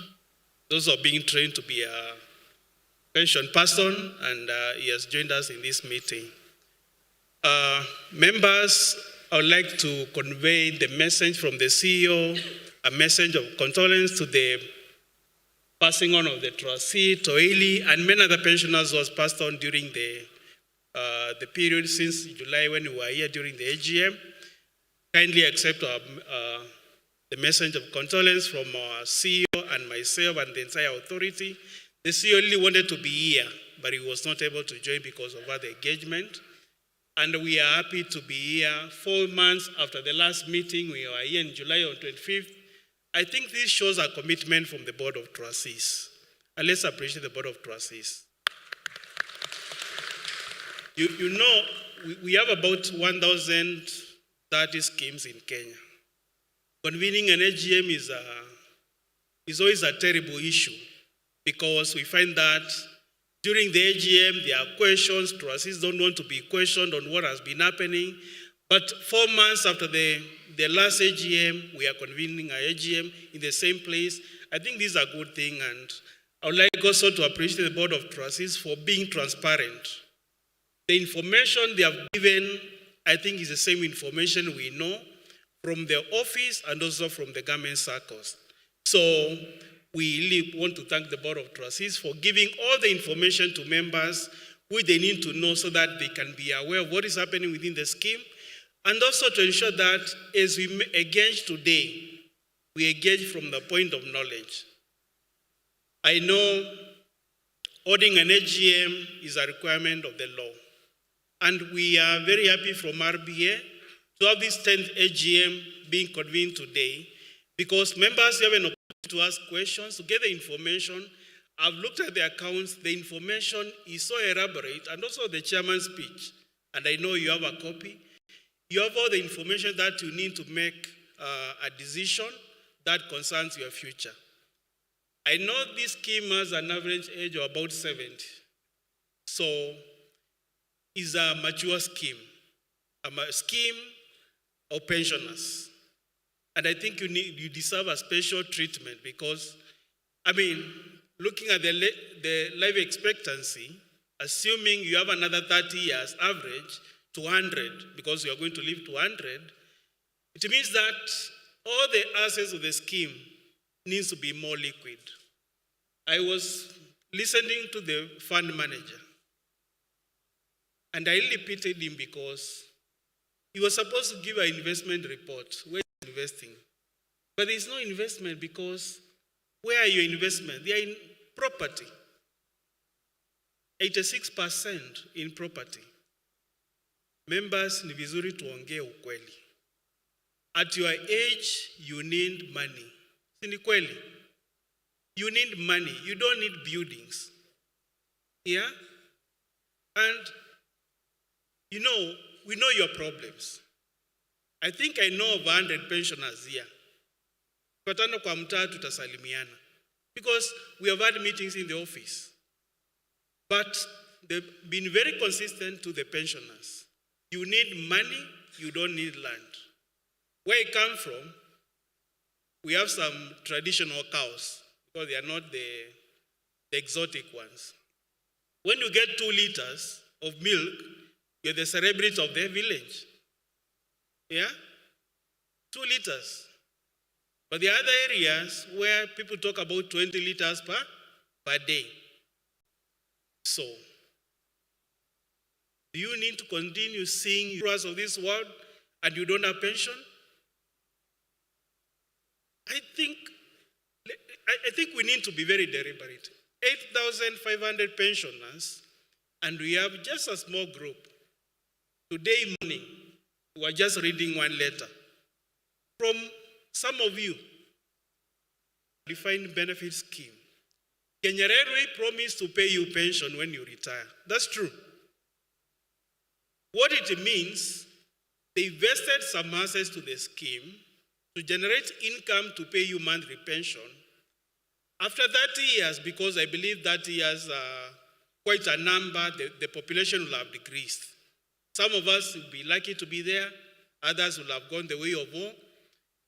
What happens is all those assets, the remaining one, where will they go? They will go back to Kenya Railway. So, the more we delay the liquidation of assets, the more we are giving Kenya Railway and the government an opportunity to possess these assets. Because naturally we are all going to die. That's true. At one point in time, we are going to die. So the best thing is convert this property to financial assets so that we can have the 169% funding level. Assuming we had government bonds, chairman will announce a better pension increase, maybe 50%, and the assets will be enough. But now you're only given one, you mentioned about 1,000. 1,000 is not enough money to take me back home. So, I know we are full of wisdom because our age dictates that we have wisdom. But when you have some people who are just saying, don't sell this, don't sell this. The property of Kenya Railway, for example, take Makongeni. There will be no one individual, one Kenyan, who is able to pay 11.5 billion for Kenya Makongeni. You need somebody who has a vision to come and take over that property, give you cash, and then you are paid pension. We'll continue fighting these fights, and then we exit, and the property gets back to Kenya Railway. Let's continue doing the right thing. I think I'll stop at that on that matter. So we are aware of the issues of Kenya Railway. Liquidity is an issue. We can't pay. Now you have 1 month in arrears. I mean, it's not okay. And those who are not doing the right thing, please talk to them because you know them. Talk to them. You know your people. Yeah? Yeah? But anyway, I think going forward, we are going to deal with everything. The position of the government, the issues of Kenya Railway have to be sorted out. And the chairman has said that. It's attracting attention from the highest office of the land, and a resolution has to be found. You only expect to get a pension from the scheme. Where the money comes from should not be your business. You should not be fighting to retain land and also asking for money from the scheme. The two cannot work together. So, members, I think this is a message we have from the authority that let's continue exercising wisdom and ensure that we create liquidity, which is required to ensure that members get their pension in good time. Number two, I know we were here in July. Our CEO was here. He addressed the meeting. He would have loved to be here, but we told him that we are going to represent him. I think we have continued to maintain an open door policy. Most of you, the week we don't receive visitors from Kenya Railway, we wonder what has happened. No pension has been paid. But because every week, every month, we get messages or written documents to RBA, copy to every other office. Let's spend our time well. We'll continue engaging you. If possible, we want to engage all the associations so that we resolve the issues well. But if you look at all the issues that have been raised, they are the same issues. We have provided responses, but also take advantage of the current Board of Trustees. I think your chair means well. He means well.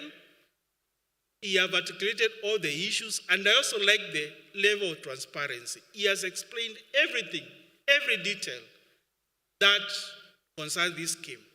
And when there are issues, real issues, not just the propaganda, come and talk to us. Sawa. Where there are real issues, not issues that are supposed to derail the process of the smooth management of the pension scheme. So, kindly continue giving us information, but information that is going to ensure that you are paid pension, not information that is causing delay in pension payment. We have also updated the government in terms of the challenges the scheme is facing. We have also updated Senate. I can see my brother here. Senate, we have given them an update of where we are on resolving the issues. The Office of the Head of Public Service, we have also given the information. So it's not that the government is not aware. They are aware. And if we cannot resolve our issues as a scheme, then somebody else has to come and resolve your issues. But remember, you are the richest scheme in Kenya, and I will not say that. There are delays in pension. You are not the poorest. There are delays in pension. So let's have a collective responsibility and ensure that we achieve our objective before we get back to where we came from. Let's ensure that we get our pension in good time, enhance pension, and also ensure that the pension is well managed. Our work is to ensure you get your pension in good time. We oversee what the trustees are doing to ensure that they pay pension in good time. And also the disposal of assets is also done in accordance with the Public Procurement and Disposal Act. Members, just want to thank you for coming today. And also we ensure that going forward, these are tripartite consultation, the trustees, the sponsor, the members' representatives. I know you have so many associations, we don't even know which one to engage. But we invite all of you so that we know which is the legit one and which one is not legit. But also we continue consulting each other to ensure that your welfare as members and the primary responsibility of and duty and objective of this scheme to our pension is paid in good time. I think the day I'll finish a month without seeing somebody from Kenya Railway, maybe I'll retire that time. Yeah? Because I will know everything has been resolved. Wanawashika. Yeah? Yeah? I think we need to engage on constructive issues. Sawa. Yeah. Let's come and say we have found a buyer. Present to the Board of Trustees. You have a disposal plan. Yeah? But not say don't sell. Don't pay pensioners. Let's wait, we die, as we go back to Kenya Railway. I think that's not it's not okay. Sawa sawa.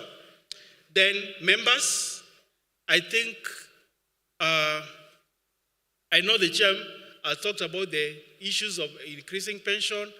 Let that be done when we have liquidity. You cannot increase pension without cash to pay. Some of these promises which were done in 2017, if there was imagine if you were to be paid that arrears, I think our Christmas will be okay. Yeah? But now where we are, there's no liquidity, no cash to pay, there's delay in pension. Members, let's support the Board of Trustees. Let's support the sponsor. Let's engage people with a view of resolving the issues of the pension scheme. And I believe that come next year, and I believe within the next 3 years, the issue of liquidity should be resolved. Where the government comes in with a view of supporting the scheme in affordable housing, let's embrace that. Those who are working, we are contributing, I think, 1.5% on the housing levy.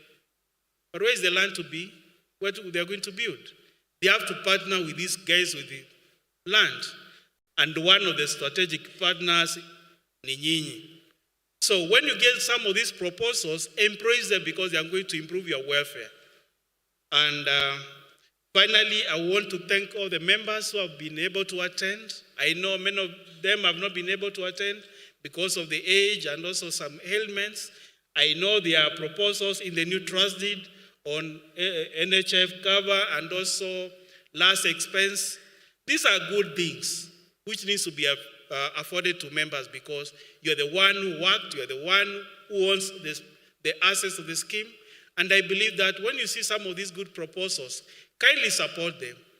You know, once you exit, it means that that's the end of your story, but the assets remain.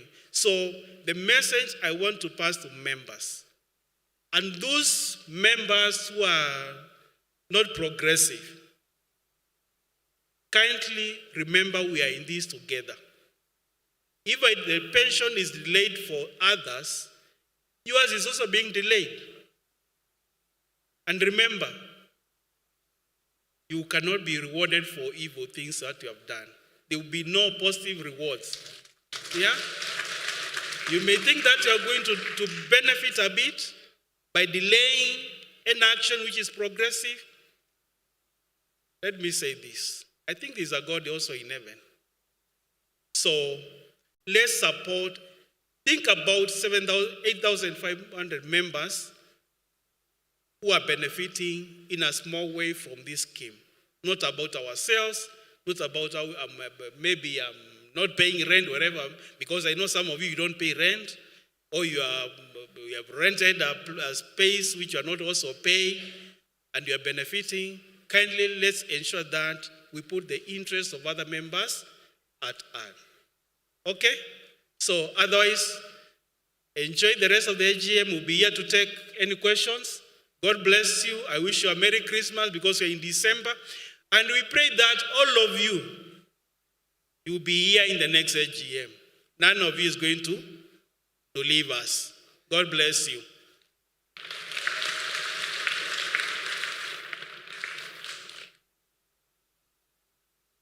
Thank you very much, Jackson Gudu from Retirement Benefits Authority. This is the regulator. The Retirement Benefits Authority is an institution we are in touch with all the time to report to them, to give them information about what is happening, and also to seek guidance from them so that we can run this scheme in the best interests of the pensioners. That is always the priority. Thank you very much, Managudu, for your wisdom and your guidance on various issues. I think you have given us a challenge that we have to move faster towards proper liquidity of this scheme. That is the challenge that we accept as a Board of Trustees. Thank you, sir. For your information, we have approximately 1,460 pensioners who are present here today, which is a very big number. So we thank all of you for coming. Dear pensioners, We are coming towards the end, but we have a couple more statements.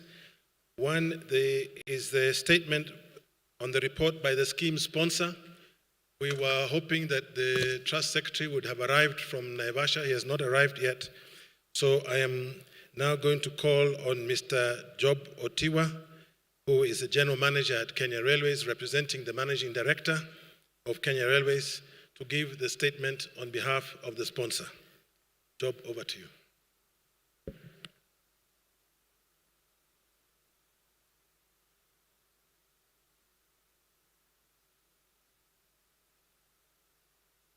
Chairman, members, good afternoon. Yes, Chair of the Board of Trustees, Mr. Martin Mugwanja, representative of the CEO Retirement Benefits Authority, representative of the CEO Kenya Railways Staff Retirement Benefit Scheme, pensioners, our service providers here, the media, and all invited guests. Once again, good afternoon. As you've heard, my name is Job Otiwa. I'm the General Manager in charge of Research, Planning, Compliance, and ICT at Kenya Railways. I'm here to represent the MD Kenya Railways. Did not have time because of other engagements to be with us today. And so I hope you will take his message. And the message is that he's forever supporting the scheme in all the activities that we endeavor to do. And members, allow me to go through a few remarks of the MD, most of which have been covered by your able chairman, who is also our former director at Kenya Railways, Mr. Martin Mugwanja. Very able, and I know he's committed to do this work. So on the report of the scheme sponsor, that is Kenya Railways, as I've said, I have a few remarks to make. And on behalf of the board and management of the corporation, mine is to welcome all of us to this year's Kenya Railway Staff Retirement Scheme AGM. And just to reiterate the fact that the corporation is committed, very committed, to continue supporting the scheme to ensure that it attains the required liquidity to meet its monthly pension requirements. And this is one issue that has been spoken about by most of the service providers that have spoken before me. That's one commitment that the Board of Kenya Railways and the management wishes to pass to you, that we'll work together always to ensure that all the requirements for your monthly pensions are met in time. And in this regard, as you're aware, members, the corporation has acquired some of your assets, and some of these assets include Block D. I know most of you are aware about the location of some of these properties. Part of the HQ that belongs to you, we are trying to acquire it so that we meet the liquidity requirements that is being spoken about. We are also in the process of acquiring the goods shed at Bomaline, and that's one property that I believe once finally acquired will generate a lot of liquidity for members to benefit from. The board is also aware that some of the properties that belong to you are not titled. Therefore, we will always work together to ensure that the requisite registration is obtained, so that we also convert some of these assets into near liquidity assets, as has been explained by our experts, so that whenever the cash is required, you can easily reach it, and it benefits members as required.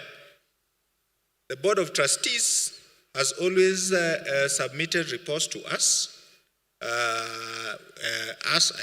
The Board of Kenya Railways and Management on properties with issues, and we will soon provide guidance on the same, on how to fast track sorting out the challenges that we are facing with these properties.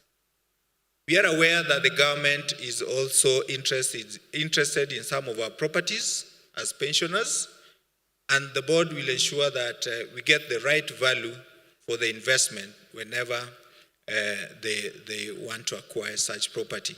It has been mentioned that there's no need of retaining some of these assets, while as pensioners you require the money for your upkeep. And as you know, your pensioners, your age has advanced, and therefore what is more important for you now is not the asset, but the what? The money. And therefore we commit to work hand in hand with you and the Board of Trustees in ensuring that your upkeep is our first priority. And therefore, on that note, we want to urge pensioners to detest from court cases. That has really been stressed by service providers and the chairman there. And these court cases keep delaying disposal of assets or properties as envisaged. And you know the ripple effect is you suffering. You want to suffer, and you want to delay proceeds that benefit all of us. And you're saying that is not fair to the common good of pensioners. So if you're a member and your intention is to delay such processes, we request that you desist from such actions. The board continues to receive updates on administration and management of the scheme. And to this effect, we are happy to note that Mr. Martin Mugwanja will continue to serve you as the chair of the trustees. That has been mentioned before. And the board has also appointed 2 more directors to serve as scheme directors or trustees, and that is Director Dennis Aroka and Nancy Sang. We would have wished to present them to you today, but due to other engagements, as mentioned, they were not able to join us, but I'm sure coming the next meeting, you'll be able to meet them and hear their voice. I want to take this opportunity to also present the condolences of the board and management of Kenya Railways to the family and the scheme, plus the Board of Trustees, on the passing on of Mr. Henry Toili, who until his death has been serving diligently as a trustee of Kenya Railways Staff Retirement Benefit Scheme. The board and management of Kenya Railways stand with you. It has been said he was a diligent member on top of being a trustee of this scheme, and we join you in these moments of sorrow. Just to delve a bit deeper into the issues that we've raised, of course, I've talked about the sponsor, that's Kenya Railways, supporting the scheme fully by fulfilling its mandate to ensure that the scheme and the board is adequately constituted, that we've talked about, and we'll ensure that whenever there's a vacancy like that has fallen, then it's filled immediately. And so you heard that by February, we'll be holding elections to ensure that that vacant position is filled. And so the nominees for the trustees, as has been mentioned, we have Mr. Mugwanja there as the chairman. We have Asava Kadima as a member. We have Philip Mainga, whom I'm representing as a trustee. We have Dennis Aroka, we have Nancy Sang, and my colleague Jacqueline Mboga also as a trustee. The sponsor has also ensured that the deed of appointment and discharge are filled in time with the regulator, as a statutory requirement from time to time. And let me reiterate what I've spoken about on litigations. The sponsor has supported the scheme in matters of litigation from time to time. And as you are aware, this scheme is faced with a lot of litigations, most of which are coming from us, members. Case in mind is the case in which that was injected most of the scheme properties, and so we cannot proceed with the liquidation of these properties. And we keep saying that this is not fair. If it's a member that is doing this, kindly restrain from such actions so that everyone benefits. Some of these cases are as old as 8 years, and we don't want to continue with this, and we're saying it very strongly that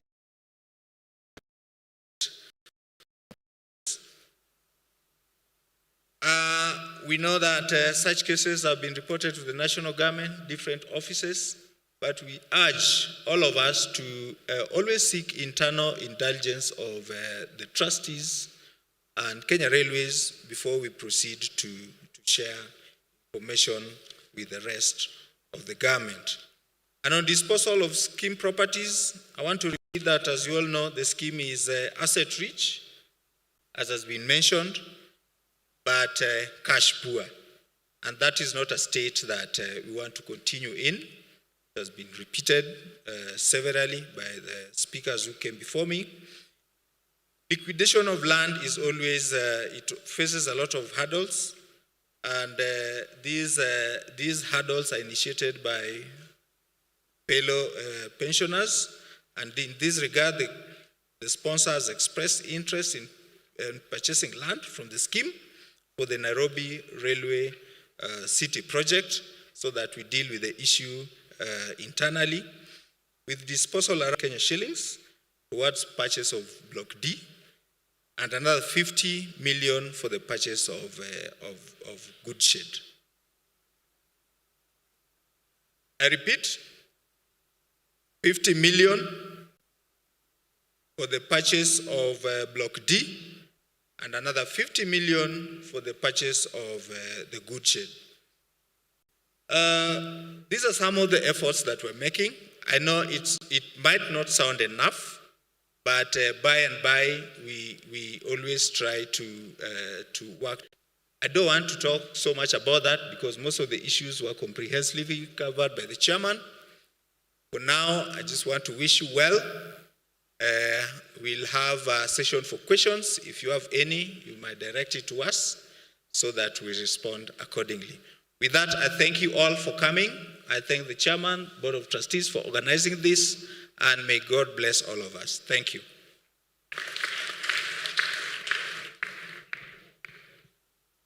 Thank you very much, Job Otiwa.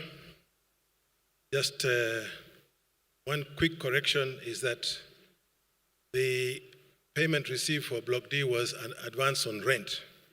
Yes. So, the sponsor to lend us a short-term loan so that we can pay the pensions. So, we'd always do appreciate the support of the sponsor. Thank you very much. Dear pensioners, we have one more issue before we get to the question and answers. And this is a rather dubious pleasure that I have. Because I have done this twice before, and I have been rejected. And I suspect things might not be different today. But I just want to say, and I want to echo the words of the Chief Executive Officer of the regulator, Mr. Charles Mashira. When he was here in July, he noted with some amazement that while we had this Board of Trustees has among the biggest fiduciary responsibilities and accountabilities among all pension schemes, we also have the smallest remuneration of the trustees. That is why we continue to bring to you the potential to give you the choice, because this is in your hands. It is your decision. Give you the choice whether you want to ensure that the trustees are appropriately remunerated for the responsibilities that they are undertaking. So what I'll do, I'll just read briefly the resolution that has been put forward. I will ask for a proposer and a seconder, and then I will immediately put it to the vote so that the members can express their views on this resolution. I hope that is acceptable. I don't think we need discussion on this because it is very straightforward and we have discussed it before. The resolution says that the AGM, having considered the Kenya Railways Staff Retirement Benefit Scheme Board of Trustees remuneration policy, proposes the following changes in the allowance for the board meetings and for the committee meetings. The current allowance, sitting allowance for the board being 10,000 shillings per session for the chairman and the members of the board attending a board meeting or an AGM or an SGM, be changed to be 20,000 per sitting. And the current, I know. And the current,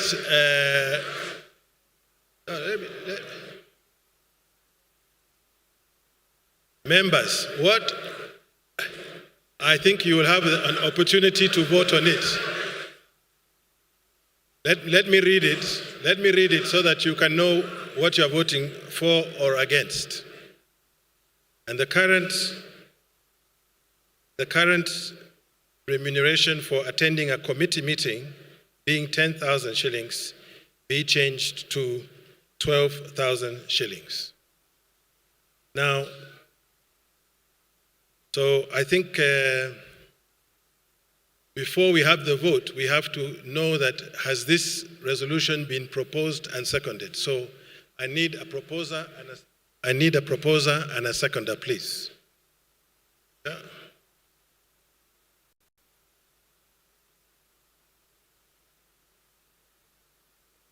Behind you. Ndugu zanguni, ladies and gentlemen, hamjambo. Mnanifahamu?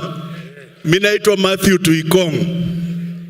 Nilikuwa pensioner, nimekuwa CEO na nimekuwa trustee kwa hii scheme. I want to propose a issue. Kama niliharibu ni wewe utaniambia. Ya kwanza ni kwamba wakati tulianza we had 5,000 shillings ilikuwa inalipwa na Kenya Railways. Ikaja 10,000 plus ile kitu ilikuwa imeongezwa ni kwamba scheme ilikuwa inalipa tax on behalf of the trustees. So ilikuwa 10,000 plus tax. Wakati fulani hiyo pesa imepunguzwa ikaja ile wanalipwa sahihi. Ladies and gentlemen, vile sisi tunalia hiyo pension pia, hao wako na fiduciary responsibility. Kuna mambo ambayo lazima tufanye. Hata kama saa ile wewe unapeleka ng'ombe enye inatembea kwa shamba, inauma nyasi kitembea, inabidi uangalie. There are two things, and I think the regulator needs to talk about this. Ya kwanza ni kwamba kuna Civil Service Advisory Committee ambayo ina approve across all parastatals and all government agencies what somebody is paid as an allowance. Hiyo si mnafahamu? Na hiyo circular inakuwa approved na Head of Public Service. Hii pension scheme yetu is not in compliance with that. Ya pili, ni kwamba ile amount in total that is paid at the end of the year. Simumona accounts ni milioni ngapi? 2.6. Si ndio? Unajua hata wakilipwa shilingi moja moja every day wakikuja mkutano na end up walipwe 20 million, ama walipe 5,000 na end up walipwe 1 million, it is better that we fix the total amount paid to these trustees at the end of the year. Swali ni hili. Wakati corporate trustee lilipwa na huyu Kenya Railways, what was the amount they were being paid as the corporate trustee?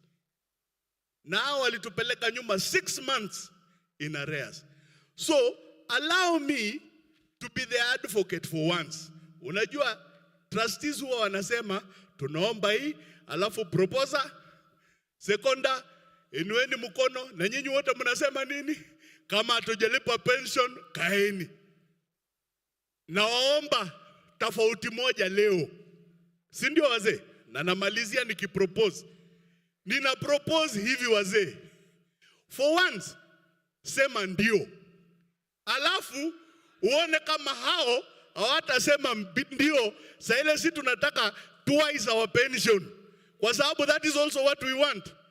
Haiwezekani kwamba actually anakuja kutuambia my 12.4 yani 647 billion shillings enye Kenya Railways nilienda nikadai wakanipatia shamba imekuwa less than sasa hii 30 billion enye hao wanasema, because our pensions right now are actually worth more than that. They are 10 times the pension. Ukiangalia the pensions regulation ya 1983, if you count it in British pounds, namna I tell you, that is the highest pension someone is getting today. Now that was the amount someone was getting in 1983. Minimum the same, wenyamaza. Finally, wazee, I propose, tafadhalini, please second. Wazee, walipwe. Toili alilala bana hata bila kuongezewa. Tafadhalini, nawaomba. Kwa hisani, waongezee kitu. Hapana wacha mtu alie kila siku. Asante sana. We can't cry for 4 years bana. Asante. I propose that we increase what is paid to these trustees from the current amount to a significant amount. All those who say yes, say yes.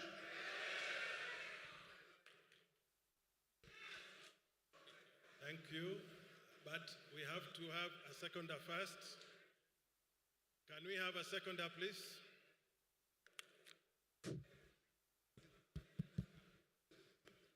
Samson Omweri Ogara, I second. Okay.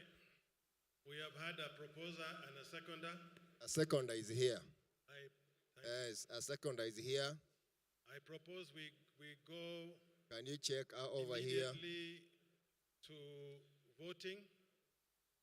So yes, a seconder is here. Up over here, seconder. Yes, I'm seconding. Thank you. Can you give your name, please? My name's Boniface Ogola. Thank you, Boniface. Yes, thank you. Check number 38883K. You have an issue?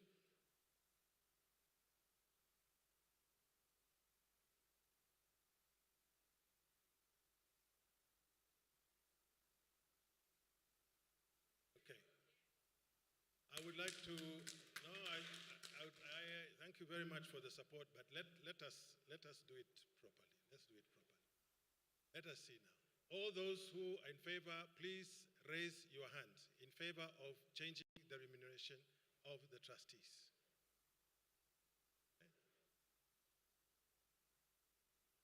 Okay? Good. Now, and all those who are opposed to changing the remuneration of trustees, please raise your hands. Those who are opposed.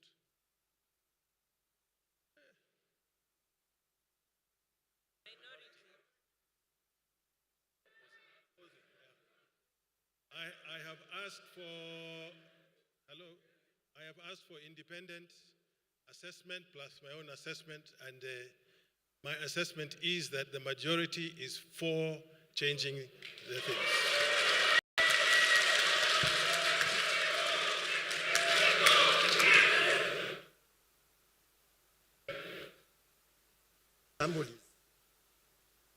Ladies and gentlemen, pensioners. Now, just a minute.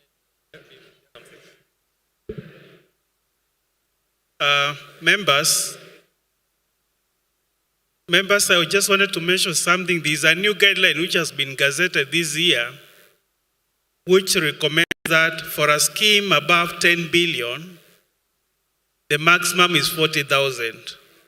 So, because of the liquidity issues of your scheme and the proposals are way below that, I think is a good asking, but also you need to hold the schemes to the trustees to account. I know somebody has said that they also increase pension. They can only increase pension when there's money. So as you increase them, the allowances, allow them also to dispose assets so that they increase your pension. Yeah. I recognize that is good guidance from the regulator that we are accountable to you, the pensioners. We, the trustees, are accountable to you, the pensioners. So, and our commitment and engagement will also go up. Dear pensioners, we have now completed the formal legal part of the AGM. And Moses Muridi Joroge, who asks, what is the law on dissolving the scheme? Is our mandate necessary to dissolve the scheme? Why is the scheme plotting to return the scheme to the government? Why does the scheme not develop a housing project in one of the prime properties and build a skyscraper equipped with modern offices, outlets for rental under the current market values? I think this is a very crucial question at this time. Let me say that there are two ways to dissolve the scheme. One is we can be taken over under instruction of the regulator, the Retirement Benefits Authority, where they see that the interest of members is at risk. Secondly, the trustees themselves can identify that the scheme should be dissolved and can propose a liquidation of the scheme. As I said during my report, the Board of Trustees does not see any current justification for the dissolving of the scheme. And therefore, the scheme is not plotting to return the scheme to the government. The proposal of developing our own housing projects or office building projects is the correct one, and that is what is reflected in the investment policy statement, that we need to get the potential for assets which can produce funds. So risky because we have a 30% limit on our investments in property.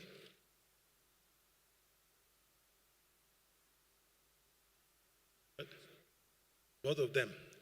This one is from Albert Nyangweso, who is questioning why are the Ronald's instances the BOT is supposed to invite 2 or 3 firms after stating quotation, the ones are to approve, the stakeholders are to approve the audit firm. This has never happened. They are here for 3 years. After that, there will be another tender process. They have also noted that the fees for the audit have done in 2022.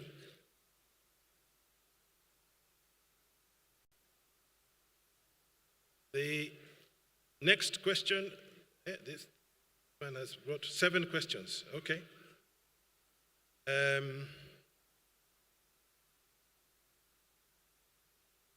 There is no scheme. Again, I will say that the budget in the pension scheme is not presented to OT.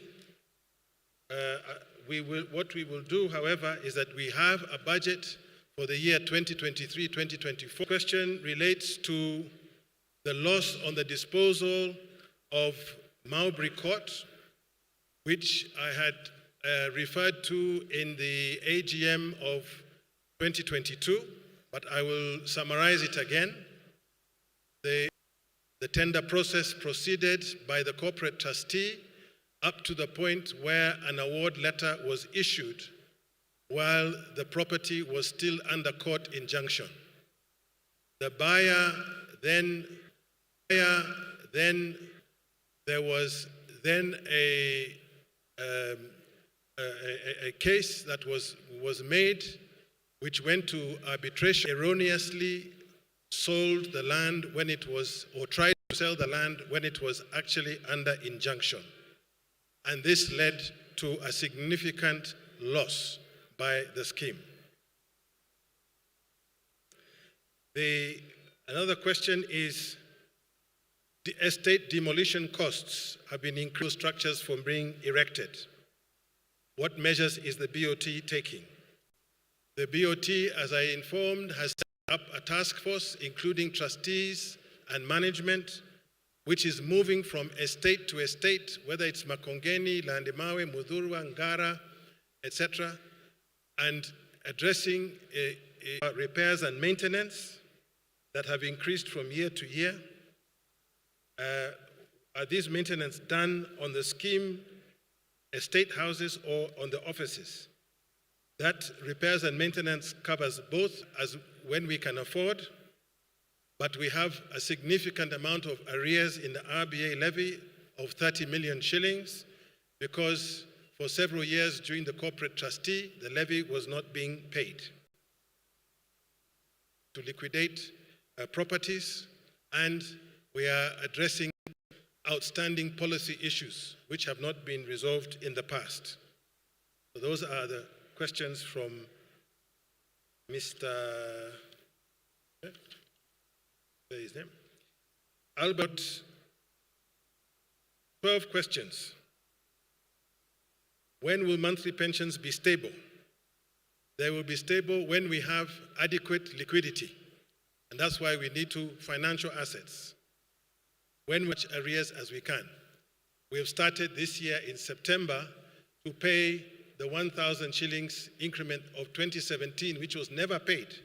From 2017 until this year, we have started paying it. So we are trying to close the gap as much as we can. Privileged ticket orders, we demand.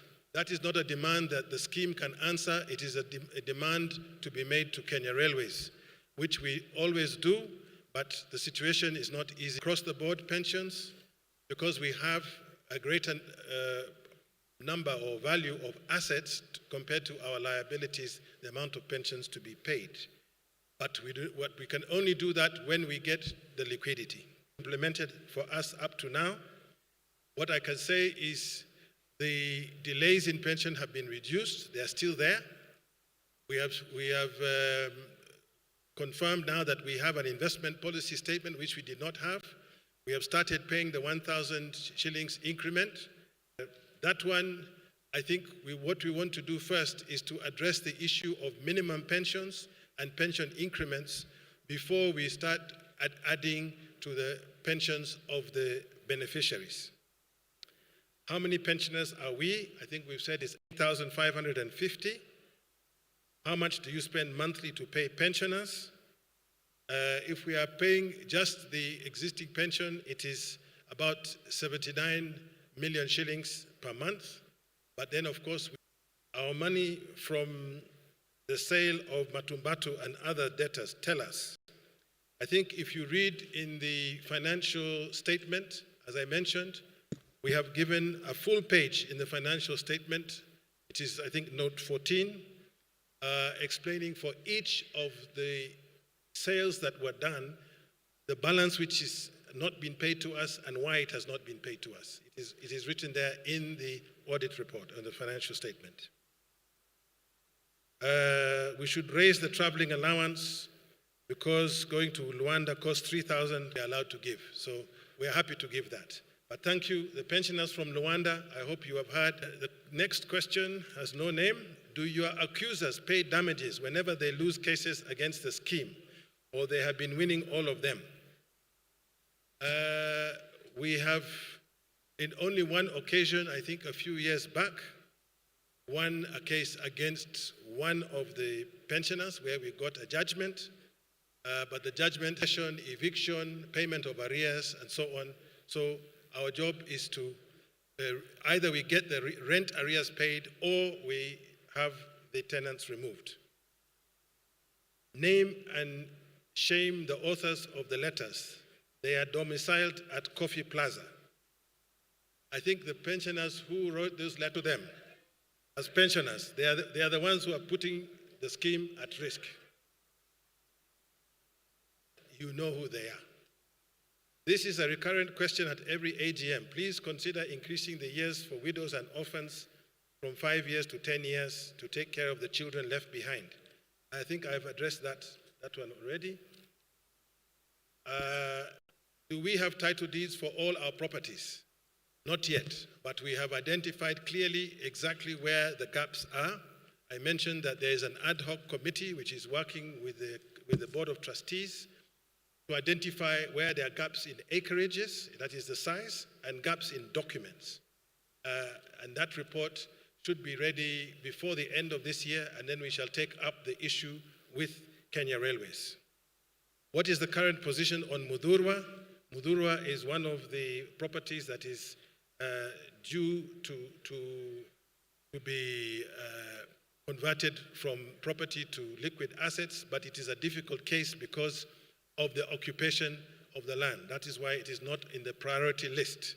We are starting with those properties which are required by Nairobi Railway City and Ngara. This is a question from Siaya County, who says, first of all, condolences to the departed pensioners. We demand an increase of pension from 3,500 to 10,820, which is the trivial pension amount as per the RBA's letter dated 20th July 2022. What I can say to that is, as I said earlier, we have the asset capacity to increase the minimum pensions.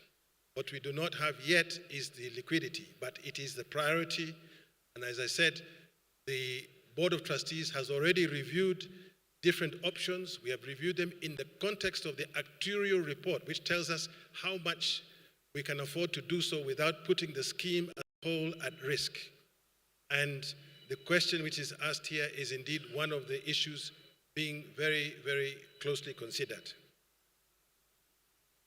I propose our assets must be disposed of to reduce the percentage of 90% to somewhere in order so that the Wazees can get their pension. I fully agree. The trustees should tell the pensioners what is about Mudurwa estate, which pensioners are earning 0 cents. I've mentioned already that Mudurwa has issues with occupation by parties who are not respecting their leases. There are rumors that Landimawe estate is being taken by Railway City. Can the Board of Trustees tell us how much will be paid as compensation to the pensioners who occupy the houses? Will they be served with notices? Yes, they will be served with notices because as a landlord, we are required to obey the Rent Act.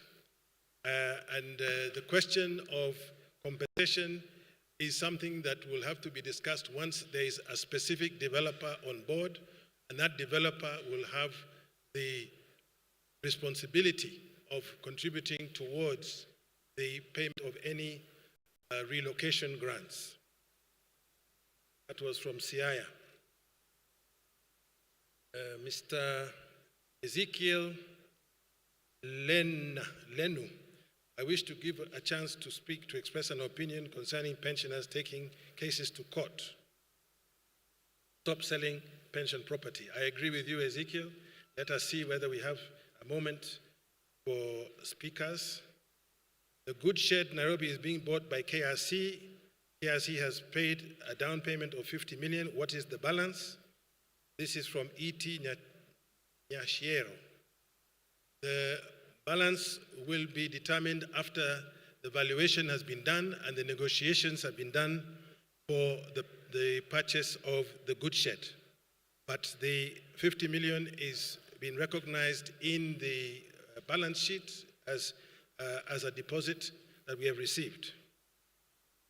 I request the BOT to sell Mudhurwa Estate. Yes, but it has issues that have to be resolved. The education tour is always passing the railway line, and yet most of us live in rural places where there is no rail. Propose that the education tour to counties, to all counties, all 47 counties, or merge at least 3 counties. This is from Simo Chelule. Thank you, Bwana Chelule. Yes, I think your point is that our education awareness for pensioners has been rotating around railway stations. And maybe we need to widen though I do say that in the last education tour, we had meetings in, I think, 25 different locations in the country. So we will try to expand, but it's costly. This is from check number 142048. When we are selling Railway Club, we lost 4.1 billion as a result of KRC transferring same to the scheme being meant for other uses. Now that we are selling Makongeni to the same government that has not been honored paying the scheme money owed, what mitigation are we putting in place to avoid falling into the same trap? Yes. This is really the core and challenge of the issue. We have to address the issue of selling some large pieces of land often to entities which are either government related or government itself. And we must make sure that we get the proper value for money for those pieces of property. And that's where the argument is. So that is where we have the support of RBA, we have the support of the sponsor, and I think the experience of the Nairobi Railway Club land in terms of the compensation plan has been a very salutary experience for this Board of Trustees, one which we shall certainly apply as we go forward. Godfrey Oronje, when are you going to carry out the eviction for Mudhurwa Estate? I think that is something that we can take on board. We will have to sit down with a multi-agency team from government so that we can handle all the security matters, because some of the aspects of Mudhurwa Estate include security services. To save on the cost of holding an SGM next year, let's finish this business today and elect one trustee by way of consensus. I'm afraid, when Oronje, we cannot do that because our election policy demands that we have to give 60 days notice of an election. We have to have candidates who submit their nomination papers and their supporting documents. These have to be verified and checked, and only then can we have an election.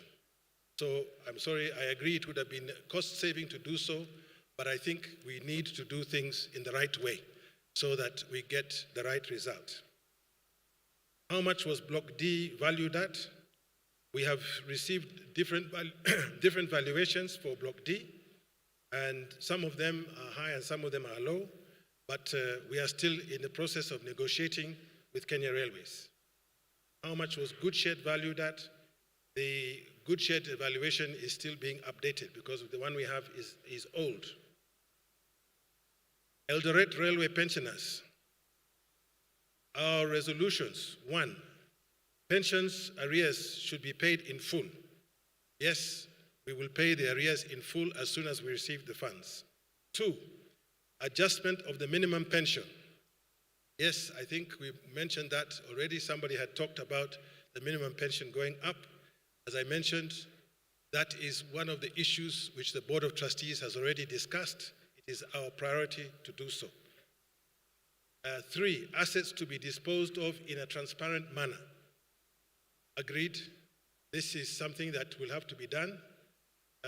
As the regulator spoke, Bwanagudu spoke and said, we have to make sure that we don't just hold on to land for land's sake, but we must make sure that the pensioners get a good value for this land. In case of death, the next of kin should continue to be paid regardless of age bracket till his or her death. That is a question which could have very serious financial implications. We would have to evaluate such a proposal before we implemented it, because you could have a next of kin who is 20 years old, and they themselves would have another 60 years of life. So it is that would be a big increase in the liabilities of the scheme. Sale of assets should be sold at the correct market price. Yes, we agree with that. Trustees' allowance should only be increased after all the arrears have been cleared. I think that is also our priority. So we have addressed that. Transport allowance for the pensioners attending AGM should be a factor together with lunch and should be adjusted to 5,000 shillings. Well, I think we are trying to do the best we can by giving 2,000 shillings for a lunch allowance. But as we go to be a more liquid scheme, I think these are things which we can also consider. But the first priority is to pay pensions, to pay arrears, to clear the cut-offs, which have not been, check-offs which have not been paid, and to pay the arrears on the lump sums. So there are quite a number of things which we have to clear.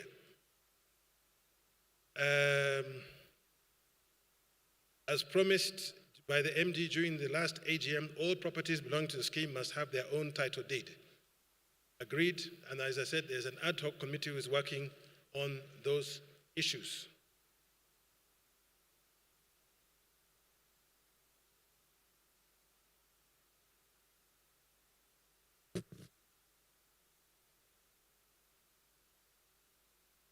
This one is from Mary Wairimu, who asks that being a dependent on a pensioner, I have been receiving the pension from August 2018 until August 2023. Now that my name has been removed from the payroll, how will I get the money, the increment and the arrears that were due during that period when she was a beneficiary? I think the commitment that we have, Mary, is that all the pensioners or their estate who are owed these arrears, when the funds are available, these arrears will be paid to them, to their beneficiaries, or to their next of kin according to the status. So this will be done.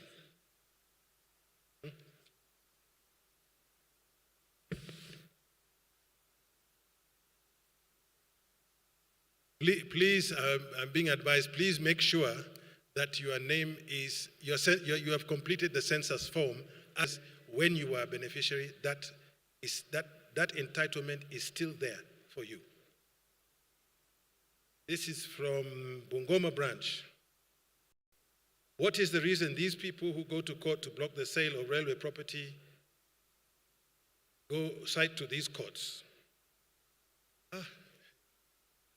If I told you that, you would be surprised because you would not understand, because we don't understand either. But I think the principal issue, for example, in the Makongeni Residents Association case, they were claiming that they were being evicted by force. And that's when they went to court and claimed they were being evicted by force without notice, which was not true. Neither were we evicting them by force, neither were we not going to give them notice. But they went to court and they made that injunction. So people, I don't know whether they were incited by somebody or they got wrong information. Do you, as the management of the scheme, try to sort out causes out of court? Yes, we do.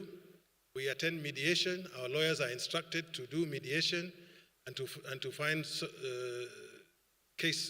solutions through the mediator. Can we pass an AGM resolution to reject the going to court by members to block the sale of property processes? I don't think that's possible, because every Kenyan citizen has the right to go to court if he or she feels aggrieved. And therefore, we have to respect those rights of those people.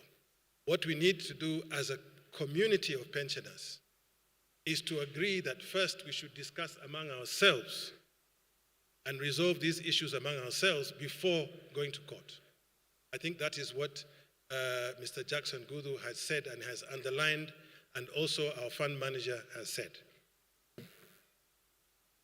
Can we afterwards seek an industrial court backing?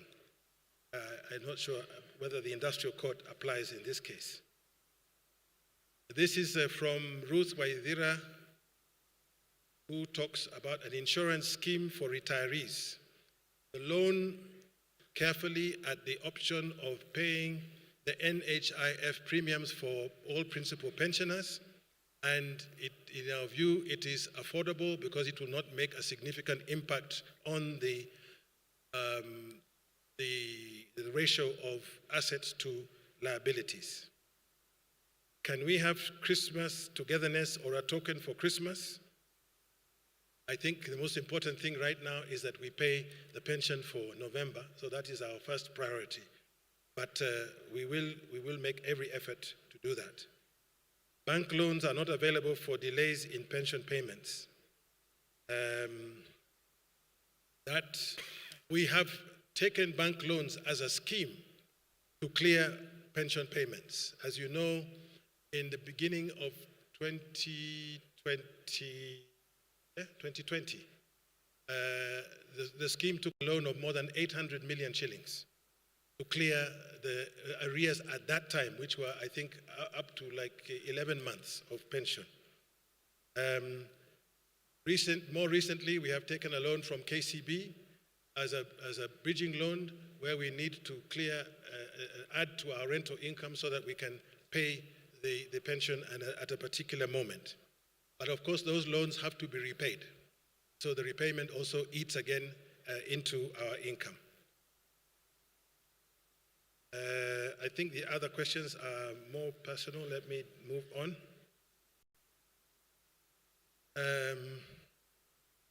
This is from Edward Onyango Achola. Note, you are doing good work. Oh, thank you, Edward. What he has said here. BOT should increase pension across the board by 5,000 shillings, not 1,000 as was done by the previous BOT in 2007. Yes, I think what we are looking at is not an increase of 1,000. When I mentioned the increase of 1,000, I was trying to illustrate that we have implemented it, including its increments that it would have got over the period, the last 6 years. But we have arrears to clear, so we must clear those arrears as well. We are looking at an increase in minimum pensions. Let us get the liquidity so that we can pay it. Union only, as many groupings that currently are existing. Well, I think it's up to the pensioners to agree which associations they want to belong to. But surely, as the regulator has said, if 50% of the complaints being received at the regulator, RBA, are from one pension scheme, from this pension scheme, then really we need to be able to channel those associations, 2 or 3 strong associations, which we can then sit down with and we can discuss with. So we would look forward to that.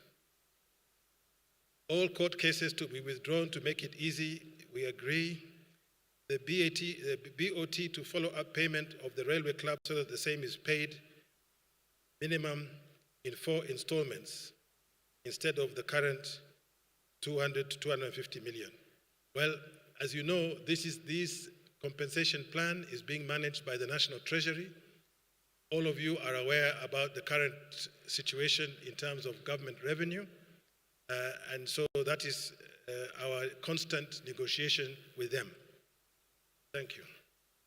Sami Mbua asks, what tangible action going forward is the RBA going to take to stop the cases which have now numbered over 80? Surely something needs to be done. I think this is one which I can give to the RBA colleagues.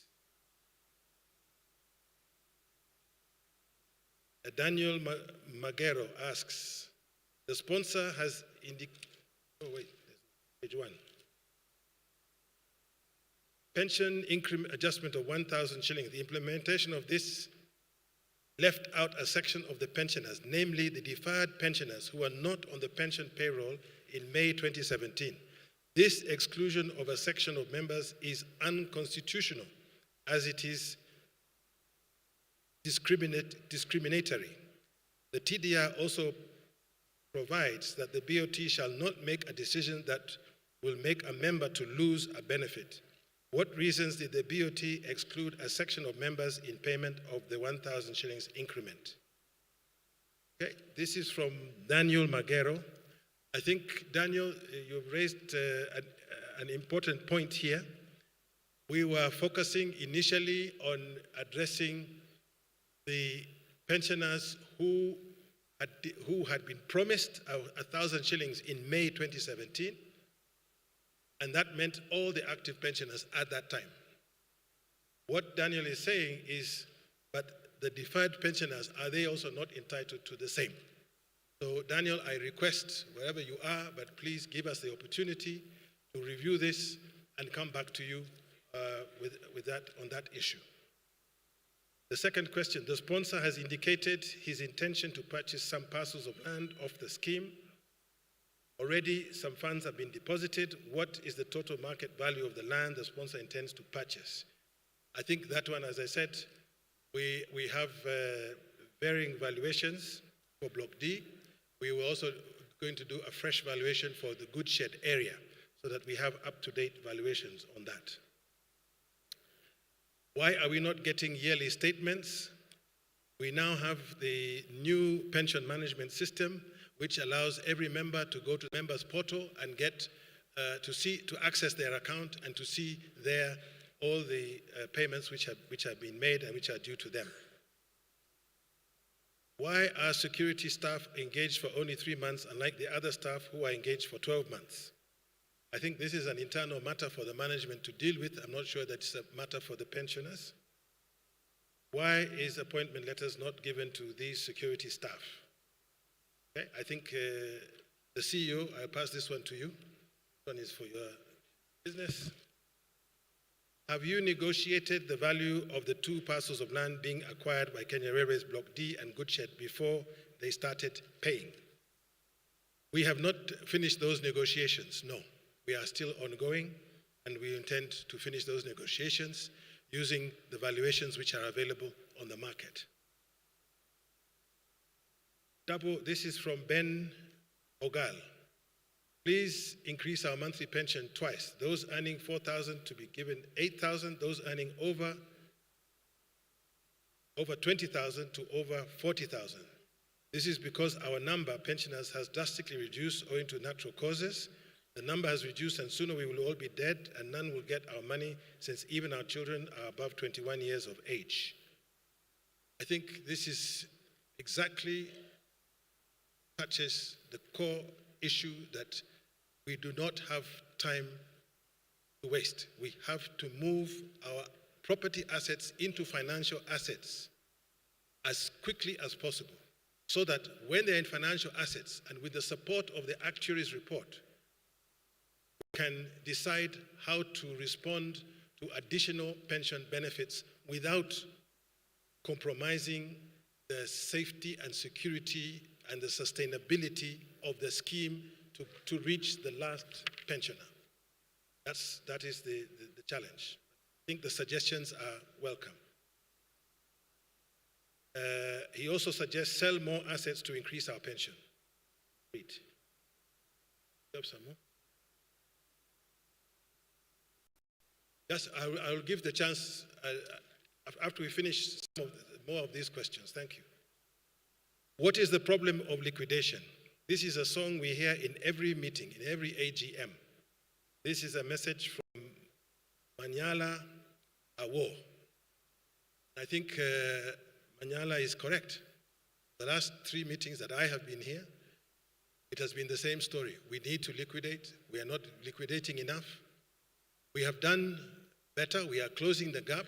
We are trying to close the gap with the arrears here and there, but we still haven't reached the point where we should be. But I underline the issue that as of now, the Nairobi Railway Club compensation gap is 4.8 billion shillings. That is what is owed to the scheme. In terms of all the arrears for the arrears of increments, the arrears of lump sums, the arrears to do with the 1,000 shillings increments, the arrears in terms of cut-offs and check-offs, all the arrears total 3.2 billion shillings. So if we had today the full payment of compensation of Nairobi Railway Club land, we would clear all the arrears and we would still have more than 1 billion shillings available to continue paying pensions. So it is a question of did we get what we thought we were going to get in the compensation plan which was offered to us. We thought we were going to get it. So far, we have not got it the way we thought we were going to get it. Why can we not subdivide large areas of land in our possession and get title deeds for smaller parcels for easy purchase or easy sale? I think, Manyala, this is a very good point. Let me answer this point specifically. The challenge of subdivision is that we have to clear, first of all, we have to clear the rates on the land. Sometimes the rates on the land can be in tens of millions of shillings because the scheme has not been paying its rates for a long time. There's also the question of the cost of subdivision, surveying, beaconing, and doing the new titles, new deed plans, registration, etc. of those leases. All of that costs quite a bit of money. So it is something that we want to consider because that would be a quicker way to liquidate, as you are suggesting yourself here.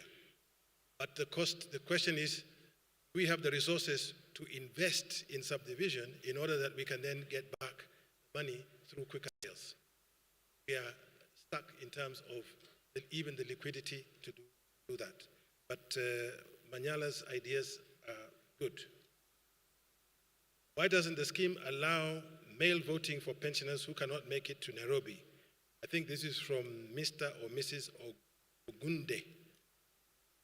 I did explain during my statement on the BOT report that the challenge for the scheme is, first of all, we had to have a policy to allow digital voting. We now have that policy. It is in the election policy manual. You can find the policy manual on the website.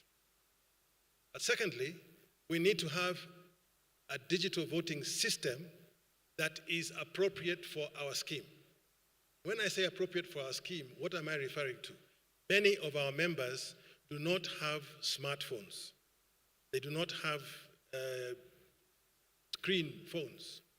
They have Ibambe. They can do SMS. Now, that is still possible to do digital voting, but we have to prepare the system, make sure that it is secure so that it has credibility during the election time. We then have to test that, and we have to give the pensioners a chance to familiarize themselves with that system. So there's at least 3 or 4 steps that we have to do before we can go for digital voting.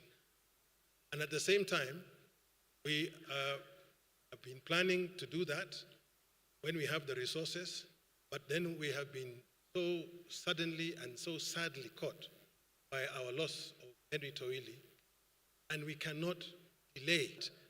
You, the pensioners, have a fair and adequate representation in the Board of Trustees as soon as possible. right now, out of the 3 seats which are reserved for elected members, 2 now are occupied and 1 is vacant. That is a big loss. Yeah, we'll come to later on. So, just please, let me, I only have a few left. Yeah. This one is from, no, there's no name here. Tell us about the money from Railway Club, the balance remaining, and the reasons why it is not accomplished. I think I've just referred to that. The Nairobi governor has said that Railway Club structures will be demolished and build a multi-story conference center. Explain. Well, the land is no longer in our possession. It has been acquired by KENHA, that is Kenya National Highways Authority, and I do not know the relationship between KENHA and the governor of the city of Nairobi, but we do not control the land anymore. Explain the payment of rent from railway scheme quarters. I think I've mentioned in my report that we have formed a task force, and now we have linked up with a multi-agency team to go onto the ground so that we can address the question of the cartels and the gangs and the illegal structures which are there, and so that we can collect the rent arrears. I did mention that in Landimawe estate alone, 33 million shillings of the arrears is due from pensioners and pensioners' families. So it is not just tenants outside the scheme, it is also pensioners within the scheme. I think the questions of you did not pay arrears, why not? I think I've explained this. It's wrong to say we want the arrears in.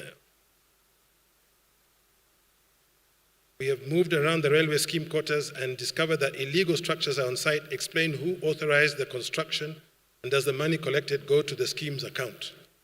This is a question that, as I mentioned, we needed to have a task force approach with the multi-agency team from the government to support us in removing these illegal structures or rationalizing the structures and making sure that they have signed leases and they are paying the rent.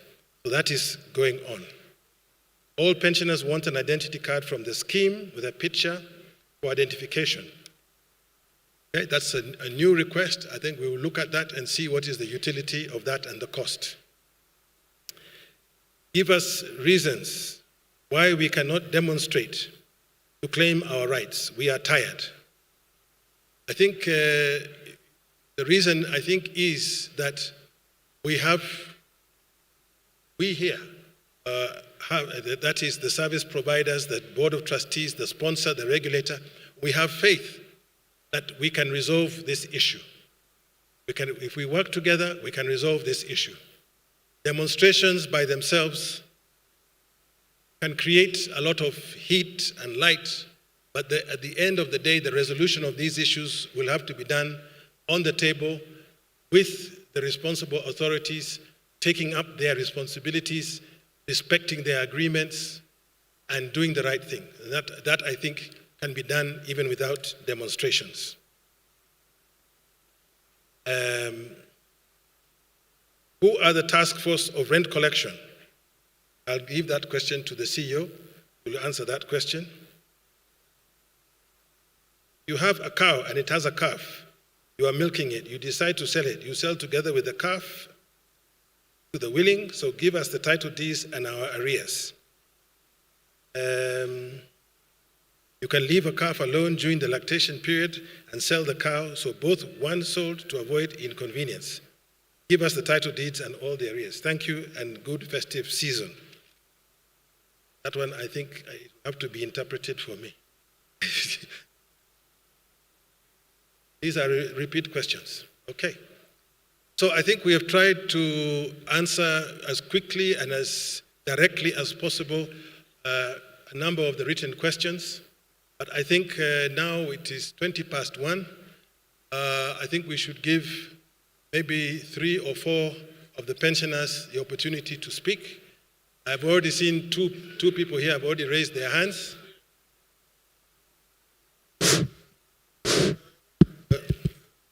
What is it? Yeah, just wait. Please, just wait. You're going to get the time. I want to sort out. This one. Have this gentleman, then this gentleman, then this gentleman, and there will be last. Thank you. Je, hamjambo. Mimi nitazungumza Kiswahili, sio kwamba sijui Kizungu, nilisoma. Lakini najua nikizungumza Kiswahili nitaeleweka zaidi. Mimi ndio yule aliyesoma pale anaitwa Ezekiel Lewa.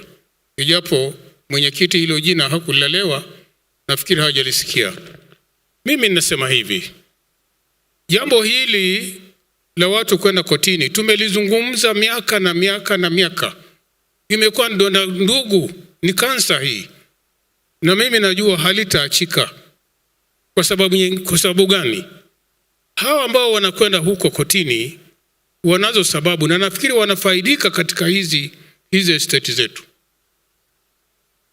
Sasa mimi nasemaje? Sisi ni ndugu, retirees wote. Wa mama mmoja na baba mmoja. Na kama kawaida ilivyo nyumbani, kama kuna mtoto mmoja ambaye tabia yake si nzuri, pengine anakwenda kuchukua matunda shambani, anauza, anakwenda kutumia pesa vile anavyotaka, baba na mama watawakalisha hao watoto wakuambia ndugu yenu yuko hivi, wazungumze naye ili kwamba aache. Nasema nini? Ikiwa kila mwaka tunasema ya kwamba watu hawa wanakwenda kotini, tutawataja hapa kinaganaga, hawataacha. Kwa sababu gani? Pengine mtu amekodisha nyumba Mudhurwa, ama pengine ana business Mudhurwa. Manake kama jana nilipopita, mimi natoka Mombasa, jana nilipopita naona Mudhurwa imekuwa industrial area, sio residential area tena, industrial area.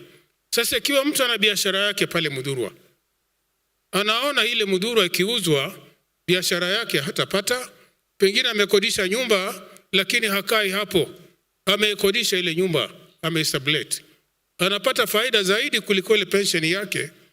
Anasema afadhali hiyo Mudhurwa isiuzwe ili kwamba apate faida, pengine ana biashara ama nyumba ile anapata faida.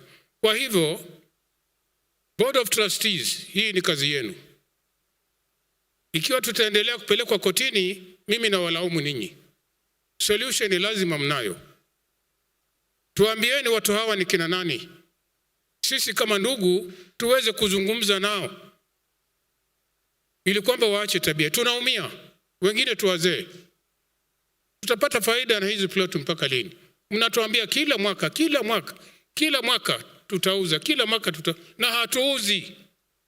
Sasa mambo haya yataendelea mpaka lini? Ni kina nani hawa? Tuambieni. Na vile vile tumezungumza hapa na wengi wakanyosha mkono ya kwamba Board of Trustees wetu waongeze allowance yao. Hatuna neno, hatukatai. Lakini kabla hawa hawajakula wakisaza, sisi nasi huku tule tushibe. Nasema hivyo kwa nini? Tuongezwe mapato yapatikane vya kutosha, pension iwe inapatikana vizuri, tuongezewe pension. Tukiongezewa huku nako tunaongezewa. Ninyi mkila mkishiba kule na sisi tunakufa na njaa, mtatumikia kina nani? Hayo ndio mimi nilikuwa nataka nizungumze, manake tunaumia. Saa hizi mimi nimetoka Mombasa, ni shilingi 200 nimekodisha hoteli, nitakwenda nikale 1000, uwezi kula Nairobi ukashiba. Hiyo pesa hata itapotea tu, nitarudi na nini Mombasa? Tunataka tule na sisi tushibe. Kwa hayo machache, asanteni sana.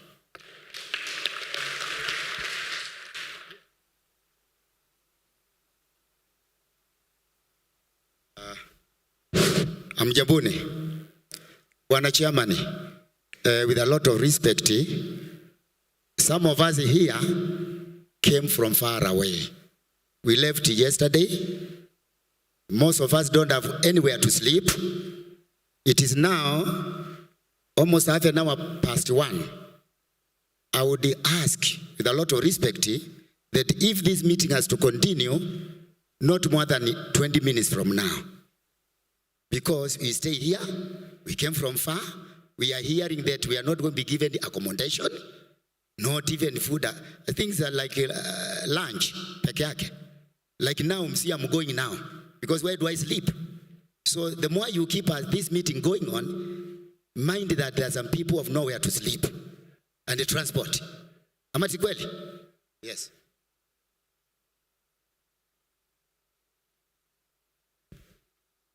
Mr. Chairman, I'm the one who raised the issue of mail voting or internet voting. There are so many software now in this country which are using electronic voting. Now, we need to think of a different way. Otherwise, we are going to have every election we're only having a quarter of our members voting. The only way we can actually make sure that at least we have 80% of voters is actually going either electronic or mail voting. Please consider it. Yeah, we can do an experiment with this one coming, so that areas which we see in this one we rectify for the main one. Thank you.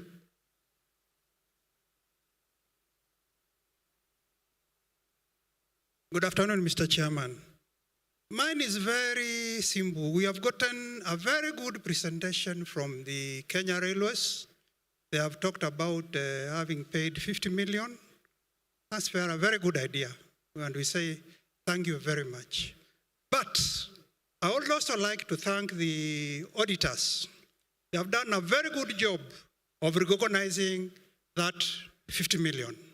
But some auditors have not recognized the balance of 4 billion, which was never paid by Kenya Railways when they paid the 12.7, and instead of the liability of 16 billion, as had been valued. That is issue number one. Issue number two, the auditors have gone for IFR to qualify the accounts.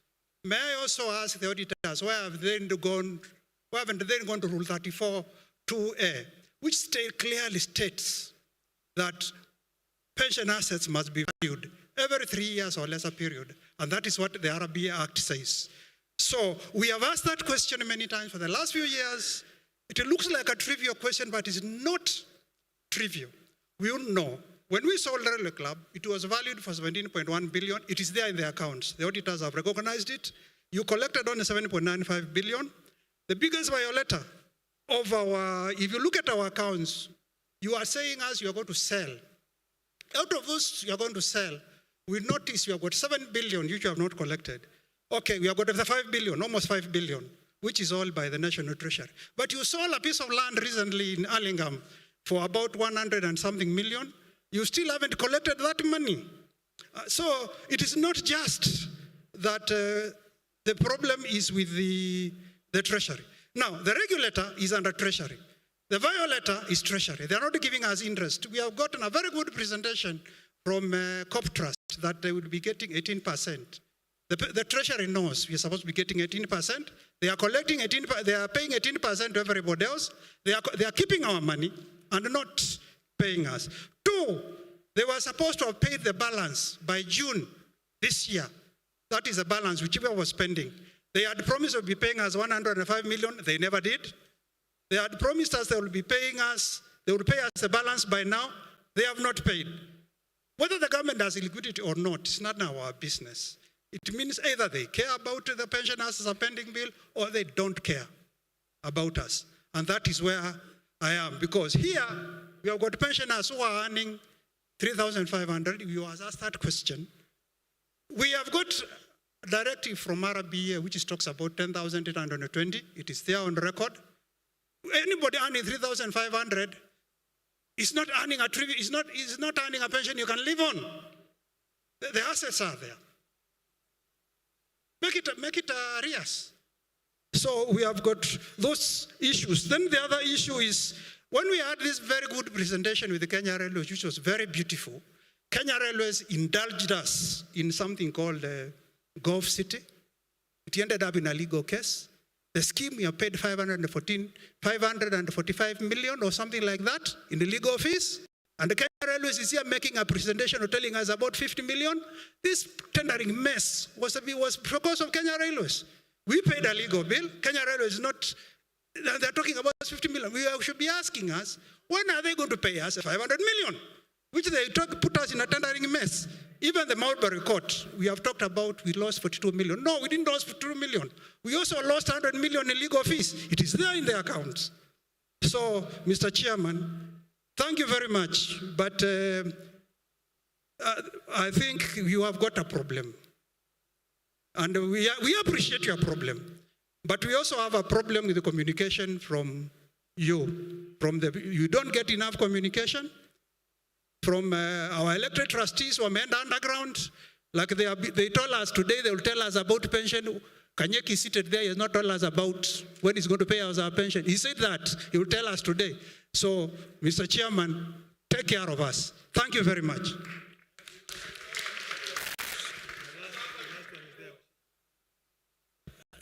Thank you. Huyu ni Washika Rogers ambaye amekuwa sasa Paul. That money has been recognized by Kenya Railways itself. This is a letter that I gave the regulator, and the regulator has not followed that payment up to now. That the CEO must respond to that. Two, the trust deed and rules, I appreciate it has already been done, and amendments have been done. What I wanted to request RBA to look at that ratio, Kenya Railways vis-a-vis the elected trustees representation, and let's have a fair ratio, 50-50. Three, about the managing director of Kenya Railways. This is a man who has skipped all the meetings, and I'm sure these trustees here, they have evidence of that. Even the board of directors there, he has struggled all the way from Naivasha to come and attend this AGM. Last time, MD was not here. Today, he's not here. He has been skipping the Board of Trustees meetings. I want RBA to come out very, very clear whether we can have that MD removed from the Board of Trustees and be replaced by whoever they can replace, but not him being a liability, even throwing away our properties like what is now talking about, 50 million, that is never.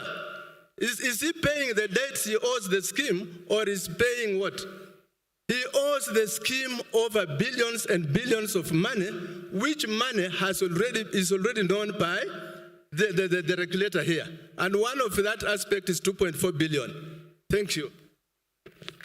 Okay, thank you very much. I said there would only be 5 speakers. We've had them. I'm sorry for the others, but we've tried to answer as many questions as we can.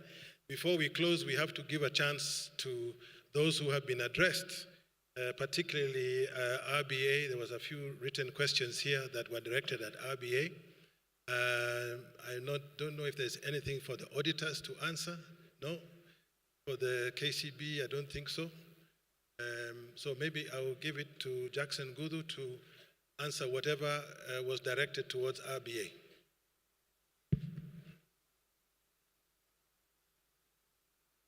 Thank you, Chair. I think there are 2 questions. One is what action RBA can take to stop the people going to court. I think we have an open court system in Kenya, and everybody is free to go to court. But if you look at the subject of going to court, the underlying issue is an issue of property. If the property was to be sold, will the members still go to court? I don't think so. Number 2, let's embrace alternative dispute resolution. Going to court, we are only benefiting lawyers and deferring payment or pension to members. I think I said that.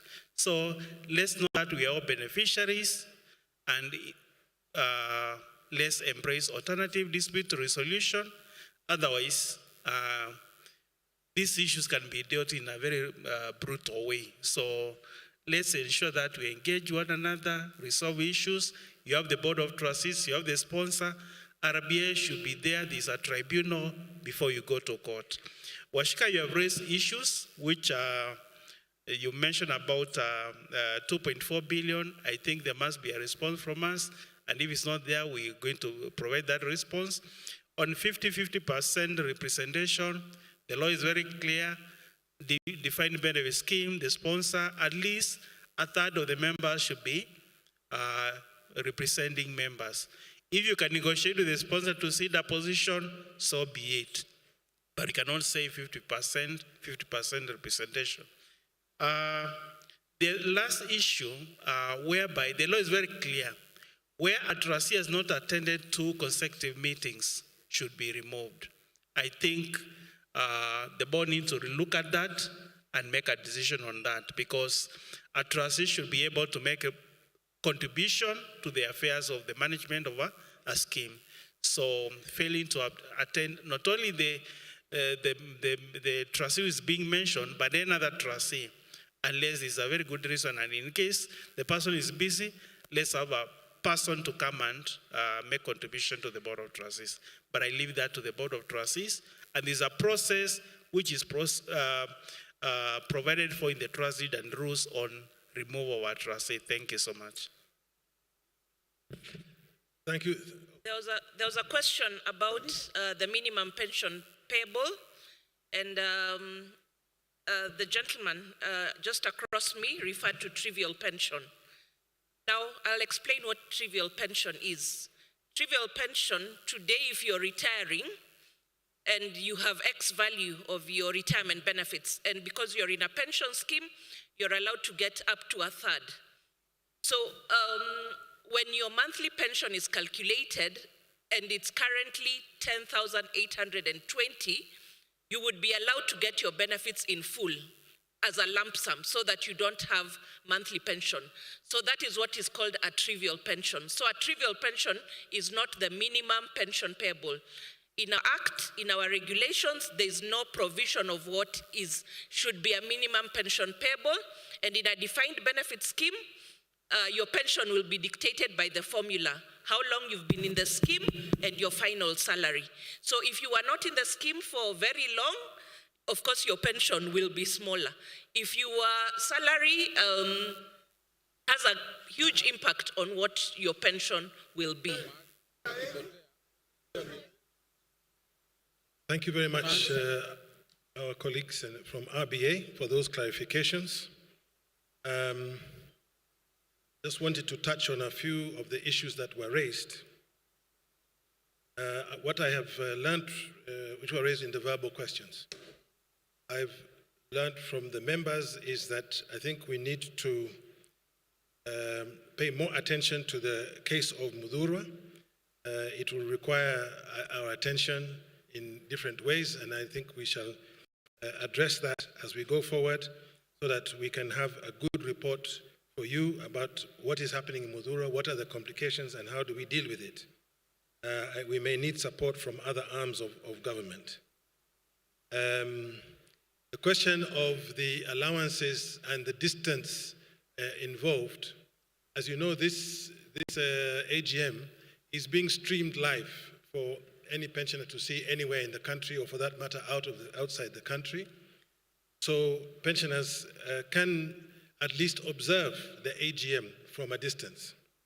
The question of increasing traveling allowance or lunch allowance, as we call it, will have to be considered in the question in the context of affordability, really.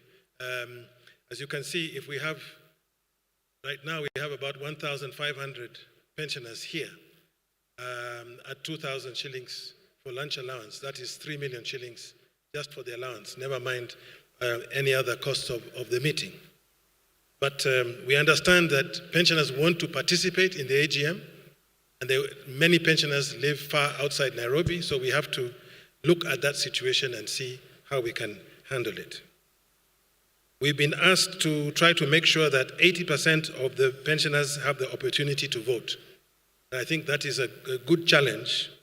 To be honest, I am not sure whether it will be possible in this coming election, but let me say that that is a priority that we'll put into our budget and work plan so that we can try and reach that. There were questions about the amount of assets that were allocated to the scheme at the outset, where there was a differentiation between what was considered to be the liabilities and what was provided in terms of assets. This is a very historical issue, which we are trying to get to the bottom of. But the reality of the question today is, are there enough assets to pay the pensioners in full and even more, by 70% more? Yes, there are. So let us focus on liquidating those assets, increasing the pension, making sure the pension is paid on time, and then we can come back to these other issues. The Hurlingham issue is indeed an issue which we are not happy about. The problem here is that there has been, again, it's a court injunction was put onto the property. The RBA, and I think the RBA has answered those questions. The question of legal fees that were incurred by the scheme related to the Nairobi Gulf City project, I think is something that is still a pending issue and is still under negotiation. I must say the legal fees have not been paid because we don't believe that those fees, have been adequately earned, so we are still in negotiation. And I think the other issues were directed at RBA and have been answered. So, dear pensioners, now we conclude our 10th annual general meeting. The issues and the challenges are still there.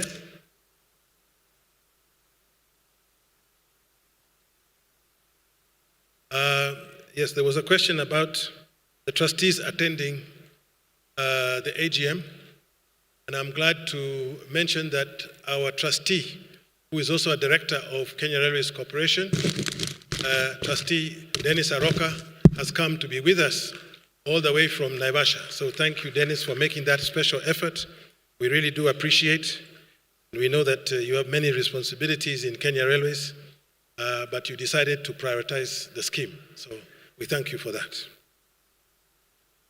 So pensioners, we do come to the end of our 10th annual general meeting. The issues and the challenges are still before us. I think we have had a very frank exchange of views about how the pensioners, the Board of Trustees, the sponsor, regulator, the investment manager and the custodian and the auditor, how we can all work together to make pensioners have what is rightly and justly theirs. That is what we need to do. We have to continue to work together. We must make sure that pensions are paid in full and on time. We have to make sure that arrears are cleared. This Board of Trustees will be working hard on transforming property assets into liquid assets. So please do not be surprised when you see that we are in those negotiations. We are negotiating for you, for your benefits. We have to do this as soon as possible because, as we all know, we have a very high average age. To bring this session to a close, I want to request Mama Ann Musyoka come forward to pray for us.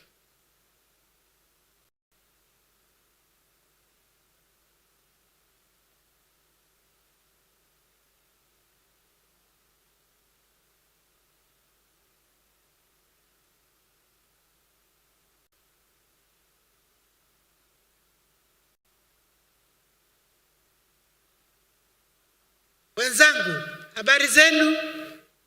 Tunashukuru Mungu sababu tumemaliza, tunashukuru Mungu because we have had, and that is the story.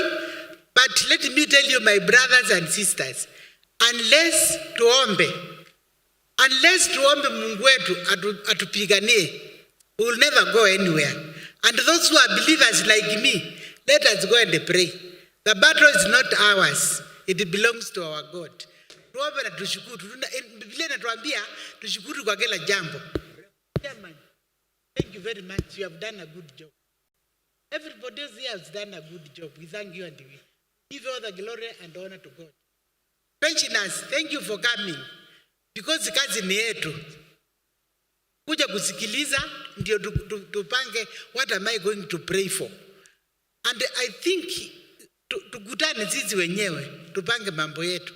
Where can we pray and ask God Kwani ni nini ilienda mbaya Mungu wetu na waskimu?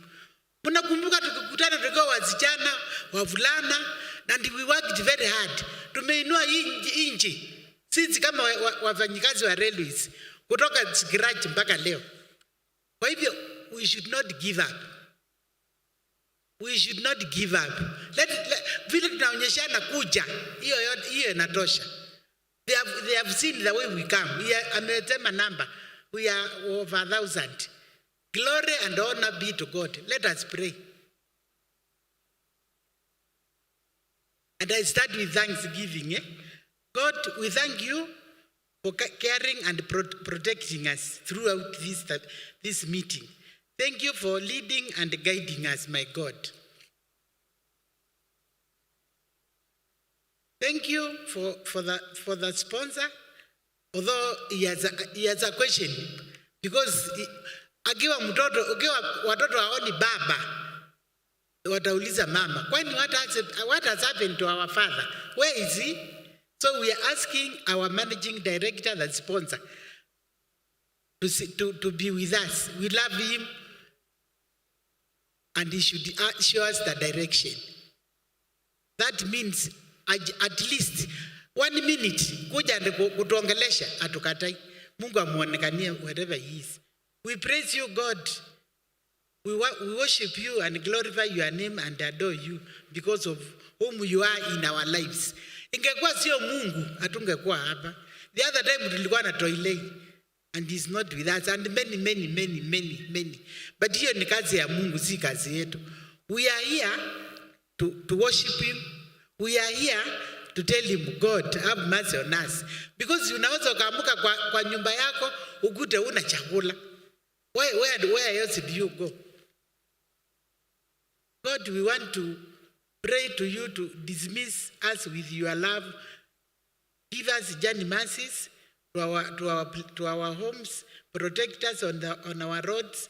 And when we reach, we won't forget to thank you. And it is in the name of Jesus Christ we pray and believe. Thank you.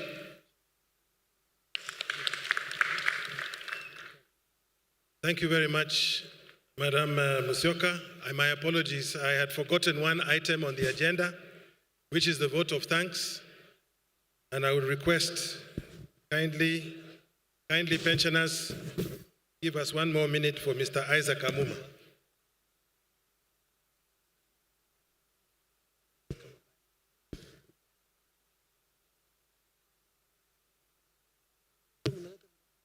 Chair, thank you very much for giving me the opportunity. But this is what I want to say. Once the final prayer has been said, there is no other opportunity. Thank you very much.